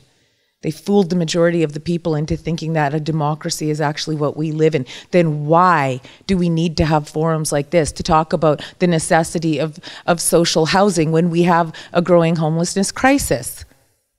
So we need those people in these rooms. We need those policymakers, the work that Stephanie does, bridging that gap between the communities. That's powerful work. My hands are up to you for that. You asked me a question earlier and it's been on my mind. Because perceptions, interpretations, words, experiences. I was speaking about housing and development. And lots of people talk about, and I will qualify this in the outset by saying that I do not minimize the very real fears and anguish and trauma that a lot of people experience about homes in Vancouver. So when I say this, I hear people say every day, and I'm never going to be able to own anything here. I'll never be able to own anything. My dad has resigned. My dad worked so hard since he wasn't even 5 years old before he came here. All he wants is to have a piece of land to build those stone fences on and know that when he moves on, his daughters will have somewhere to be. That's what everybody wants, is to know that there's safety and security, not even for themselves, for the ones that they love. And now I hear people say this, and I do understand it, but add to that the fact that Vancouver exists because your community was massacred. Vancouver exists over top of my sacred spaces, on top of my very ancestors. And now I have to compete to spend money, to commodify. What do my ancestors mean? What does a home mean? The commodification of our necessities, it's going to cannibalize itself. There's only so much that can be taken from each of us. And it's coming to the point where now we see that the cannibals at the top are going to have to start turning on each other. So this gives us room to move in with alternative options for people to start working with, where they're included, where they're valued, where their input has huge roles. And this Vienna model can play a huge role in leading us and giving us good ideas and examples of what that means. I'm going to finish with a short description of what did our longhouses look like. What did our homes here look like? They were longhouses. We have synagogues, mosques, temples, churches everywhere. I grew up in all of them. I love them. I I believe in sacred spaces, the sacred space at Natobi Garden, the sacred space over at Kate's Park in Stanley Park, but I also know the sacredness that is built into these synagogues, temples, mosques, and churches, that it means something to the people who believe in the spirituality and the faith that is connected to it. We have the same thing in our longhouses, and why don't we have them here? I asked high up city reps, and they said, oh, you First Nations are going to have to work that out amongst yourself. We're not going to touch that. So you can decide who can develop on pieces of land that you agreed to and put into writing are unceded. But you're not going to make a stand on us having our sacred spaces, like our longhouses. In the longhouse, 4 to 8 families were housed. Social housing. Each family was valued equally. Each family was expected to input at the time of a death. All the other, this family had a loss. All the other families step up. That family gets to do what they need to do. The rest of the community takes care of them. They provide them food. They help with making the plans for the burial. They help with the spiritual care. They help with the child care. So when that family is now ready to step back in, the rest of the society has kept moving. And in these houses, we had people from, we had stratas, we had social classes all the way from slaves up to the noble. That didn't decide who lived where. It wasn't like the serfs lived out of the church, out of the castle, and the nobility lived in the castle. We had all levels of our society living in each longhouse.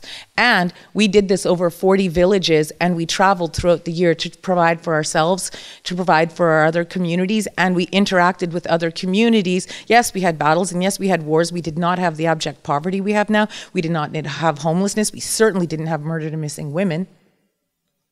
So we look at the differences, and I am aware that we cannot go back to what was, but we can certainly look at a lot of how we lived then and bring it forward. And when we look at social housing models, that's how we lived. That's how most Indigenous cultures around the world lived. The siloing of the home and the family is a huge tool of the oppressor to separate us from ourselves, from each other, from our families. Now, you see, like on my reserve, everyone's scrambling to get back onto the reserve to be close to each other, and there's no room.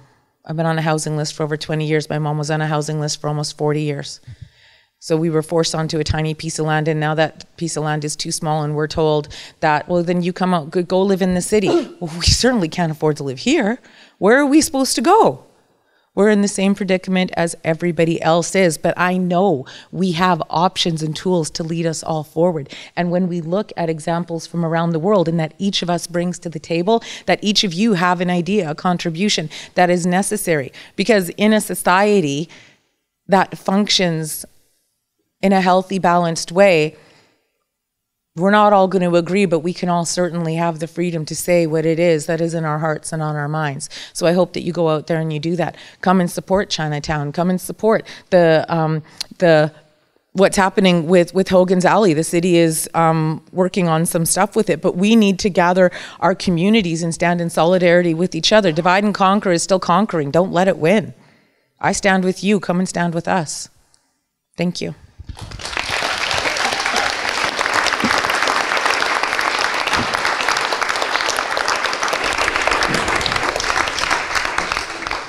Thanks, all.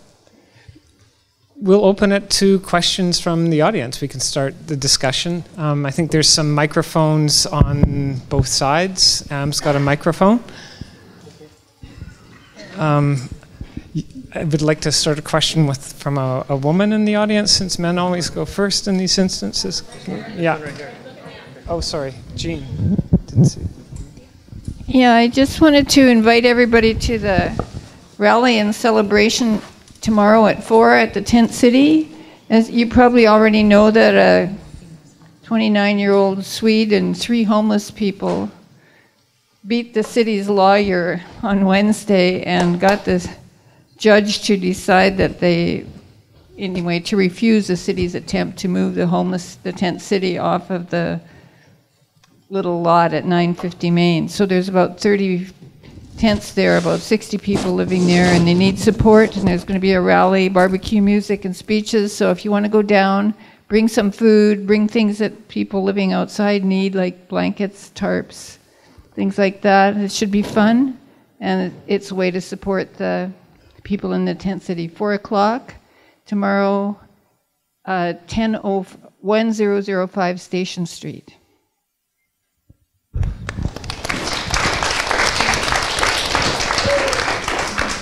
Sorry.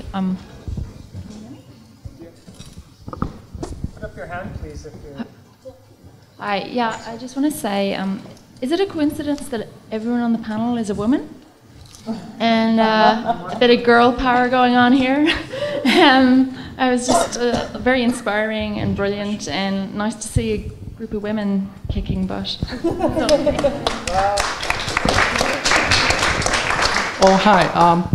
In BC here, we have the provincial government and municipal government.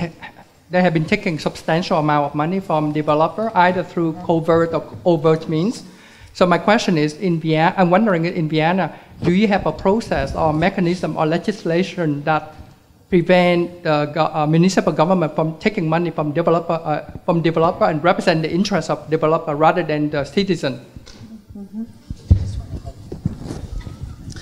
Well, that is, of course, a whole evening to talk about. The city of Vienna also is looking for ways of how to take interest from big upzoning, for instance, moments. And there has been very informal ways recently, and now the city of Vienna has formalized so-called planning deals. That once, whatever, you have allocation of 5 stories and you can build 10 stories. Yeah? The developer is forced to take over some of the infrastructure around its house. Now that is already better than nothing, but what we critique is that it is always just valuing its own house. Like it's basically giving the value back to the development. So what we are striving for and arguing and fighting for is actually to find ways to abstract that that share that the developer has to give, and to find ways to actually be able to implement it somewhere else. Yeah? And that's, I guess it's the same story here.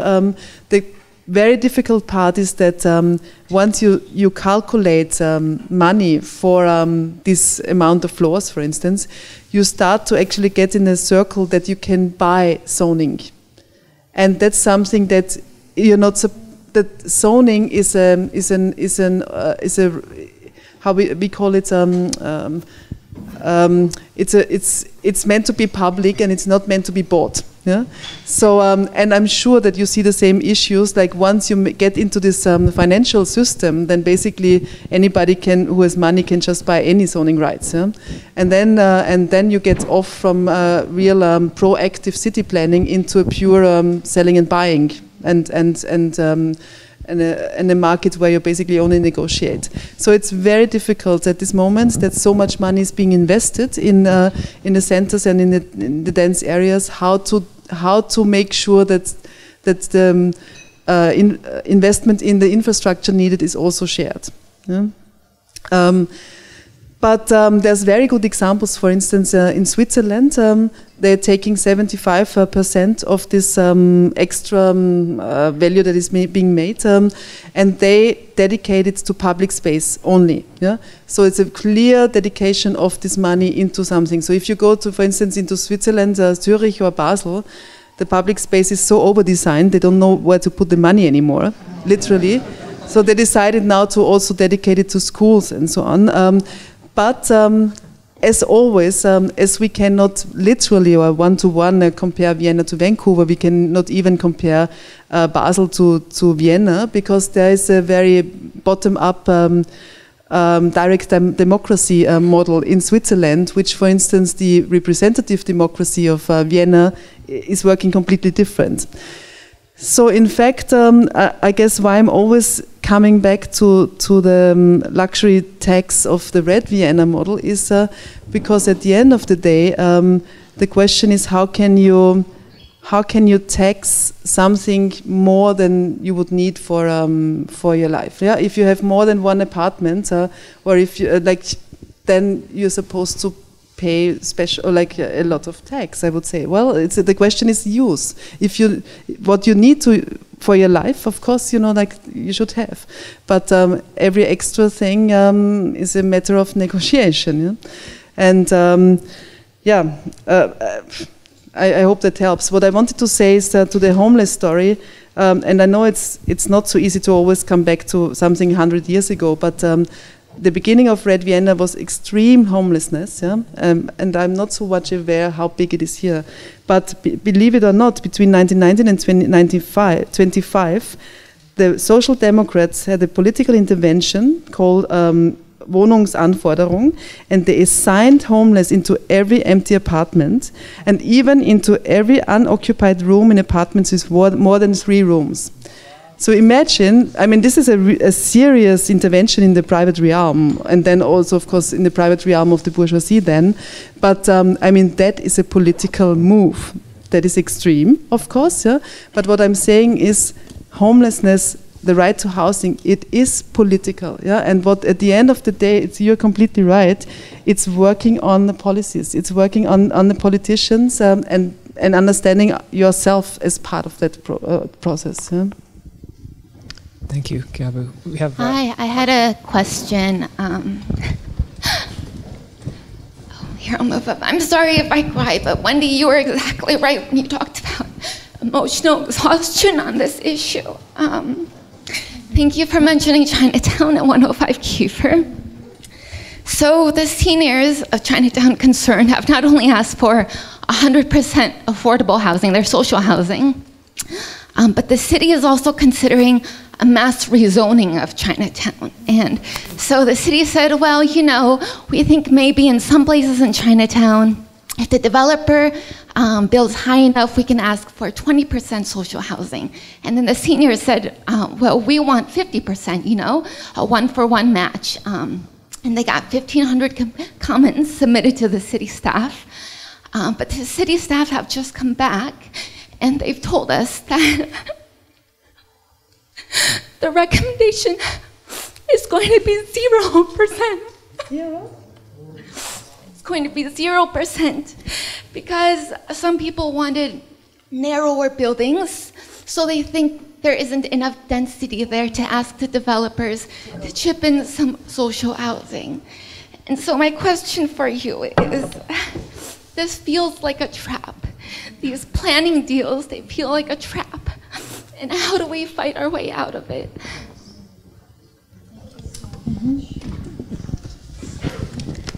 Thanks, Audrey. Go give her a hug. I wanted to say something about it too. Yes, please. Yeah, go ahead. So they've destroyed the definition of social housing. Social housing doesn't mean social housing anymore. We don't even like to use the word social housing because now social housing can be anything. Social housing can be $1,800 a month. It can be $2,000 a month. And the inclusionary zoning thing is a big trap. When it first happened, we opposed it. We were like, don't do inclusionary zoning in our neighborhood. Social housing shouldn't be a benefit. It shouldn't be something as a benefit to market development that comes from market development. It needs to be its own portfolio. It needs to be funded by itself. Because we're in this trap now of dependency. And it's horrible. It's so horrible. We also used, we have one part of the downtown east side has inclusionary zoning, and that's the Oppenheimer area. It includes the area from Pigeon Park up to Kiefer, I think? No, Heatley, and then all the way from Hastings over to the waterfront to Alexander. And there's basically they call it 60-40 zoning. 60%, that was the headline in the newspaper when they passed it. 60% social housing, 40% rental. And it's not that. That was their headline, but really only 20% of that 60%, only 20% of the whole project will be at welfare rate. So it's like this complicated planning. It's like learning a lot. Like it happens on paper 5 years before people see the impact of it. They rezone and gentrify our neighborhoods on paper, and through these complicated arguments. And you're having to learn all this, but really, and I'm so glad that the folks in Chinatown are doing this now. And Tuesday is like the battle for the soul of the city.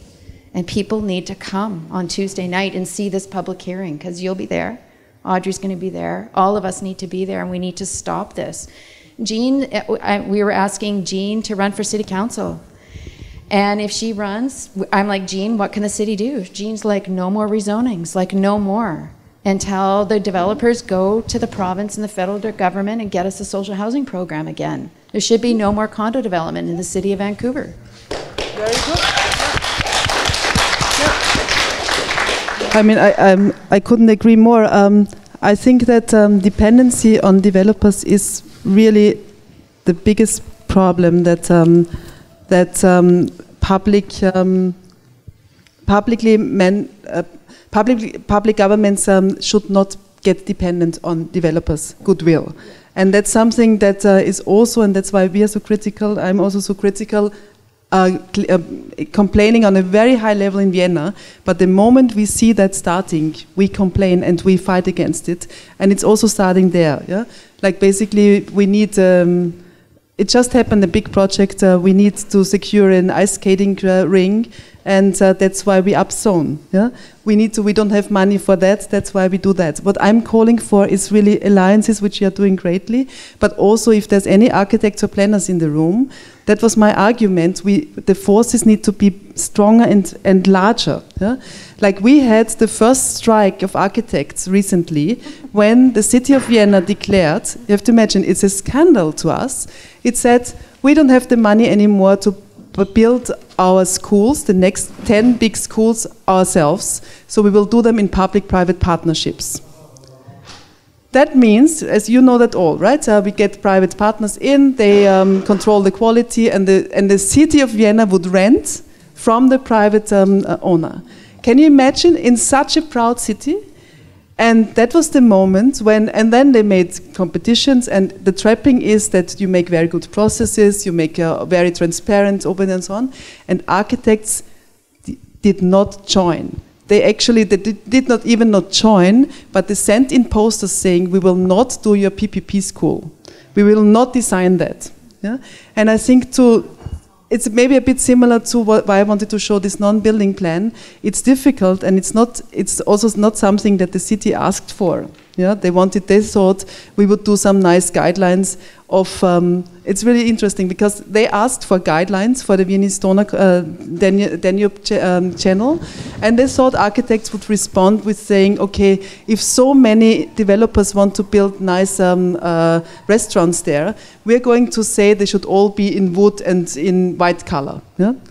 And we said, well, we don't give a shit if it's in wood or in white color. What we do care about, how many, how often, and how much free space and non-commercial space will be there and not built on. Yeah? And it's structurally completely different. So to find alliances with all of those who are taking part in like somebody is designing this building, yeah?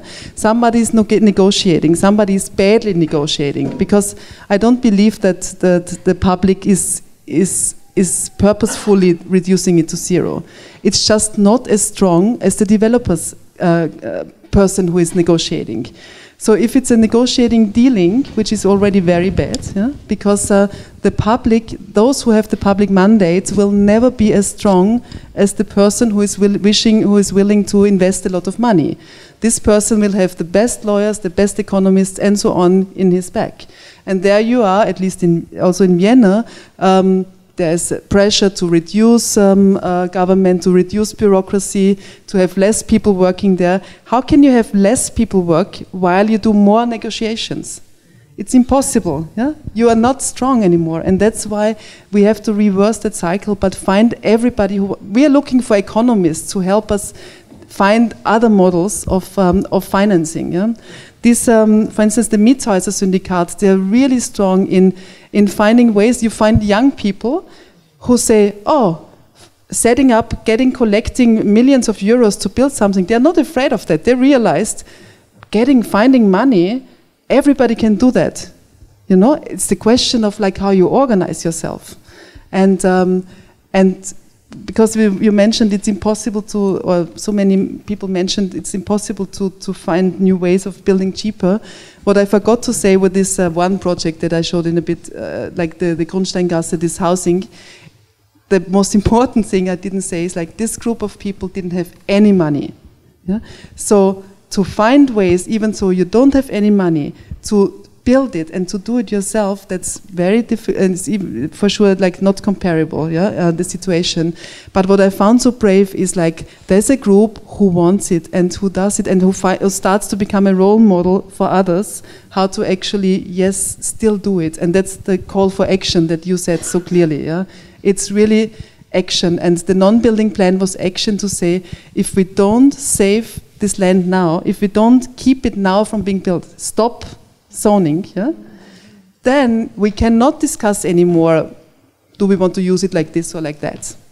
Once it's given away, you don't need to discuss it anymore. So you have to at one point also really say stop.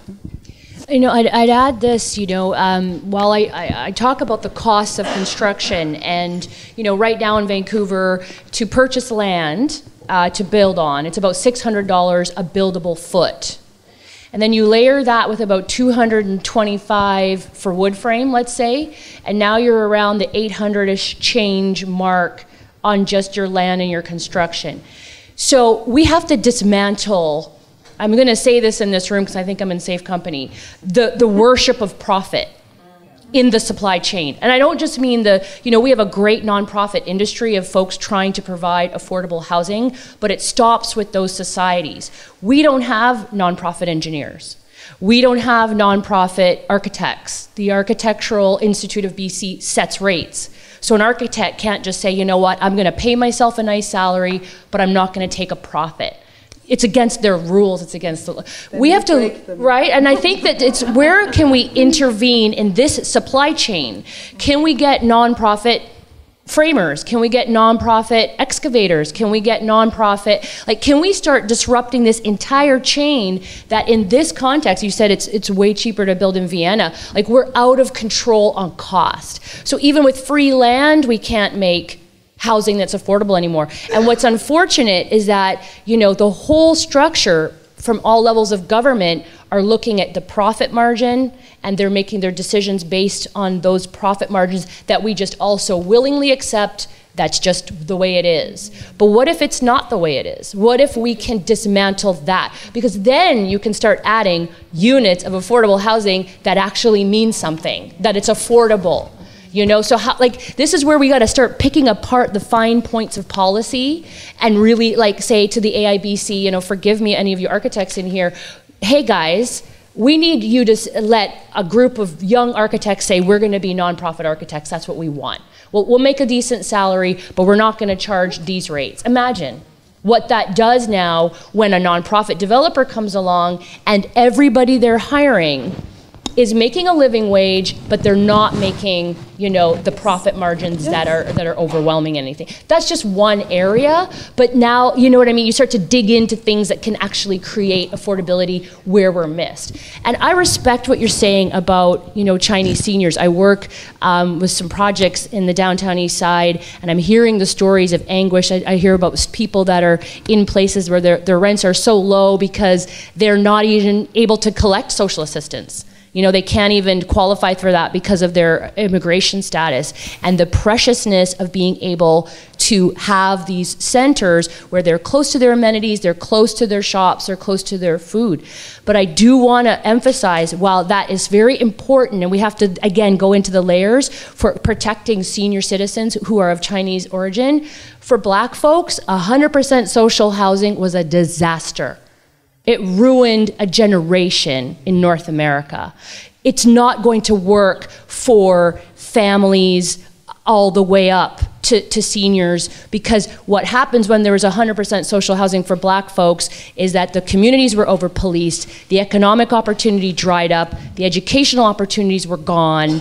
You know, we have to start talking about our communities in real ways that matter. We have to address Indigenous communities and have them tell us in the planning process what needs to be done. We need the Chinese community in China to tell us what needs to be done. We need to stop having this professionalization of panels, and thank you for acknowledging the diversity on this. It's rare to have diversity on a panel talking about city building. It's rare to have voices that acknowledge Indigenous, people of color, women, people with accessibility issues. It's so rare in this city. Go to panels, you don't see yourself represented. So we have to start dismantling these places, I think, in a more meaningful way if we're going to turn out results that actually help these communities that are marginalized.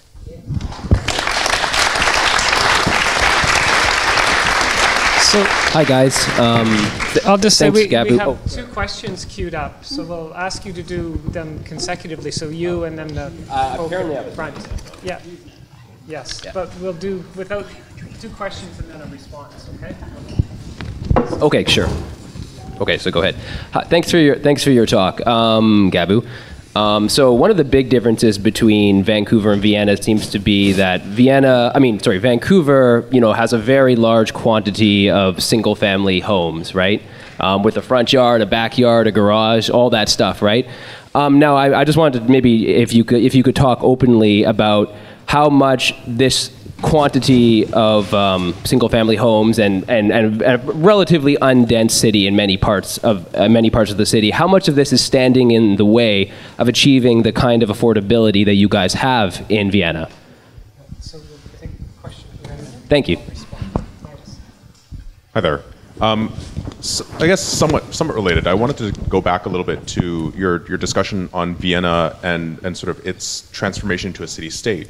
I'm wondering how critical do you feel was that move compared with the other cities in Austria that did not have that opportunity to sort of change their ability to tax, change their ability to regulate, and whether that is one of the reasons why Vienna is so different from cities like Graz or Salzburg or wherever it is. Thanks. Okay. Well, one-family home owners, and with that, of course, one-family home plot owners is a big issue for sure. But it comes down to the fact that there needs to be, and there will be, absolutely surely, another relationship to land ownership in the future. It will be impossible to continue like that. I'm absolutely sure of that. I don't know how stressful it will be, or how fightful, yeah. But I'm sure that once you and that should be a set of tools and instruments where a lot of people need to work together to see how you could actually really raise the density in these areas, and see that with raising the density, that you stimulate changing, yeah, while also making sure that the gains, money made by that, is being shared. Yeah? And that's a tricky way of policing, but I'm pretty sure with incentives of changing, plus making sure that the public doesn't give too much incentive, but also something comes back, it may be possible. Huh? But it's a long process, and it's important to start soon. Taxing and regulating, of course, that has been said many times, and it's really important that whatever the political body is can actually deal and take care and spend the money that is being collected by taxes. But that is maybe similar to, I believe that the nation-city relationship will also have to change anyway. Like we have long discussions, long ongoing discussions, for instance, about something like city citizenships. Yeah? Where you say, okay, if national citizenships are becoming so precarious in terms of at least in Europe, a lot of people live in cities while they are not citizens of the state and pay taxes and so on. There's a whole different concept of how money could be distributed differently. But certainly it was good for Vienna and important, and I don't know if you can really get that going, that Vancouver becomes a state or a county. On the other hand, if you call it state, if you call it taxes, if you call it I don't know, revenue, there's many ways to call something to make sure that the public is demanding a share of what people are actually gaining. Yeah? And there's other ways. In Austria, at least, we have a taxing system, but we also have an Abgaben system, which is an extra, which is different to taxes, and it can be organized also by different legal ways. So, in a way, I don't think that this is the core problem. It's a political problem. Yeah, you need a political problem, and everybody in the room also has to acknowledge that once it is about a fairer distribution of land, a fairer distribution and of density, it also means to many of us and you that you also have to give up something. And I think once that isn't being acknowledged, we will not change the political system. And you will not vote for those parties who may say, okay, yes, we're going to do it now. We're going to do it now. We will get really active and do social houses all over. That means that other things are not possible. And just to the single family question, you know, it used to be an issue a lot in the city of race because a lot of people of other origins were not allowed to live in some of these single family neighborhoods. There was redlining in Vancouver. Now it's an issue of class. It's an issue of money. And there's not a lot of cities that are global cities where you can drive from the core of downtown into single family housing in 10 minutes. We have really protected a lot of communities for single-family housing based on the class power of the people that live there, and it remains so. So again, how do you start to uproot property laws? Because everybody says this is my right, these are my rights. Property laws, if you dig into the ugly history of property laws, founded on the ownership of humans. And human chattel in the Atlantic slave trade of Africans. So it's a deeply ingrained sense of rights that people have in the Western Hemisphere about what their property means to them and how they can do anything they want with it. And again, how do we start to uproot these kinds of notions that are so deeply entrenched and protect these, what Peter Marcuse calls citadels of exclusivity? There's a deep entrenchment, and if we don't start attacking it from where its roots are, we just can't take down the whole thing. Oh, I just want to say single family homes. I was quoted in the paper saying recently that they're a big Trojan horse taking them down, because I actually think that they're all going to be expensive, the rentals that are going to go there, and it's going to actually gentrify neighborhoods, and there's a lot of people living in those homes in carved up houses as renters that we're not looking at as well, that are losing their homes now. And I think without planning those gigantic social housing projects down Nanaimo Street or up Cambie, then there's no why touch them. Like, why just bring more expensive housing into the city and try to capture that value? Again, it's just like a kind of a horrible cycle. And then I just want to give the critique of why we should not become a state, a nation, I mean, our city state. I think if Jean was up on the panel, she would say, in the States, like cities, there's really poor places because there's no taxes there and the whole responsibility is lying in the local. Whereas in Canada, at least, you know, it can be distributed. Like if our schools aren't dependent on local taxpayers, so it's coming from a different government. So there's something to think about there, I think, if around this question. But interesting questions. Yeah. I just wanted to have one quick remark to these other spaces in the city, and I think that's also can be related in what's happening in Vancouver and in Vienna, like all this public infrastructure, which kind of became obsolete over the last, I don't know, 10 or 20 years. Like in Vienna, we had like 3 huge train stations, but they're all kind of public. I mean, some of them became public-private partnerships, but they're basically public goods. The viaduct, that's a public infrastructure. The post offices, all of this through deindustrialization and through changes of these public places. This, I think, is actually one of the places where there should be a public force to this has to serve a common good and has to be built into a different, into some kind of public environment. And what I think is in Vienna so interesting, that specifically these places, then they are offered to self-organized participatory practices where there's the infrastructure is given, but people can self-organize. We don't have to ask for the structure, the zoning to get, but actually small groups can get together and develop something. So I think that's... I wanted to mention one other thing, other calculations. Yeah, if we would really calculate how much vacancy actually costs the public, then vacancy would be so expensive. Yeah? If you imagine any vacant unit in a city and the entire public infrastructure runs around it, how much does that cost all of you? Yeah? And how much does it cost for somebody to keep something vacant?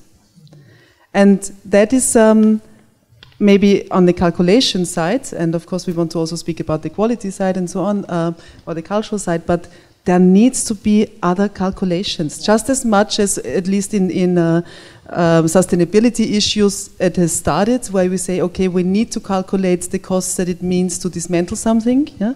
And how much does it cost to recycle something, yeah? Only then do we know how cheap or expensive constructions are, but it's exactly the same thing with really thinking. It's extremely egocentric and costs all of us so much if people leave places empty. And yeah, call it taxes or taxing, or call it money you need to pay for the infrastructure which runs constantly around you. Yeah, call it differently. There was something that helped us in our arguments beautifully when we invited the Swiss person who said, they got a big change in working with taxes when they declared 70% taking from a developer's revenue, not to be taken from him, but that the public still gives him 30%. Yeah, you have to change the rhetorics. Yeah, it's still the gift of 30%. It's not taxing 70%. Yeah.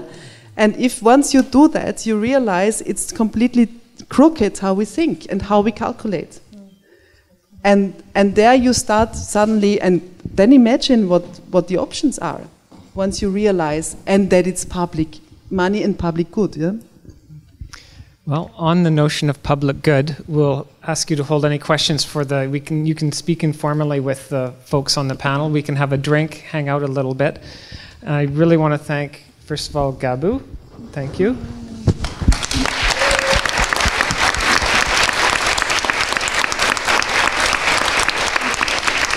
And of course, Stephanie, Wendy, and Audrey. So.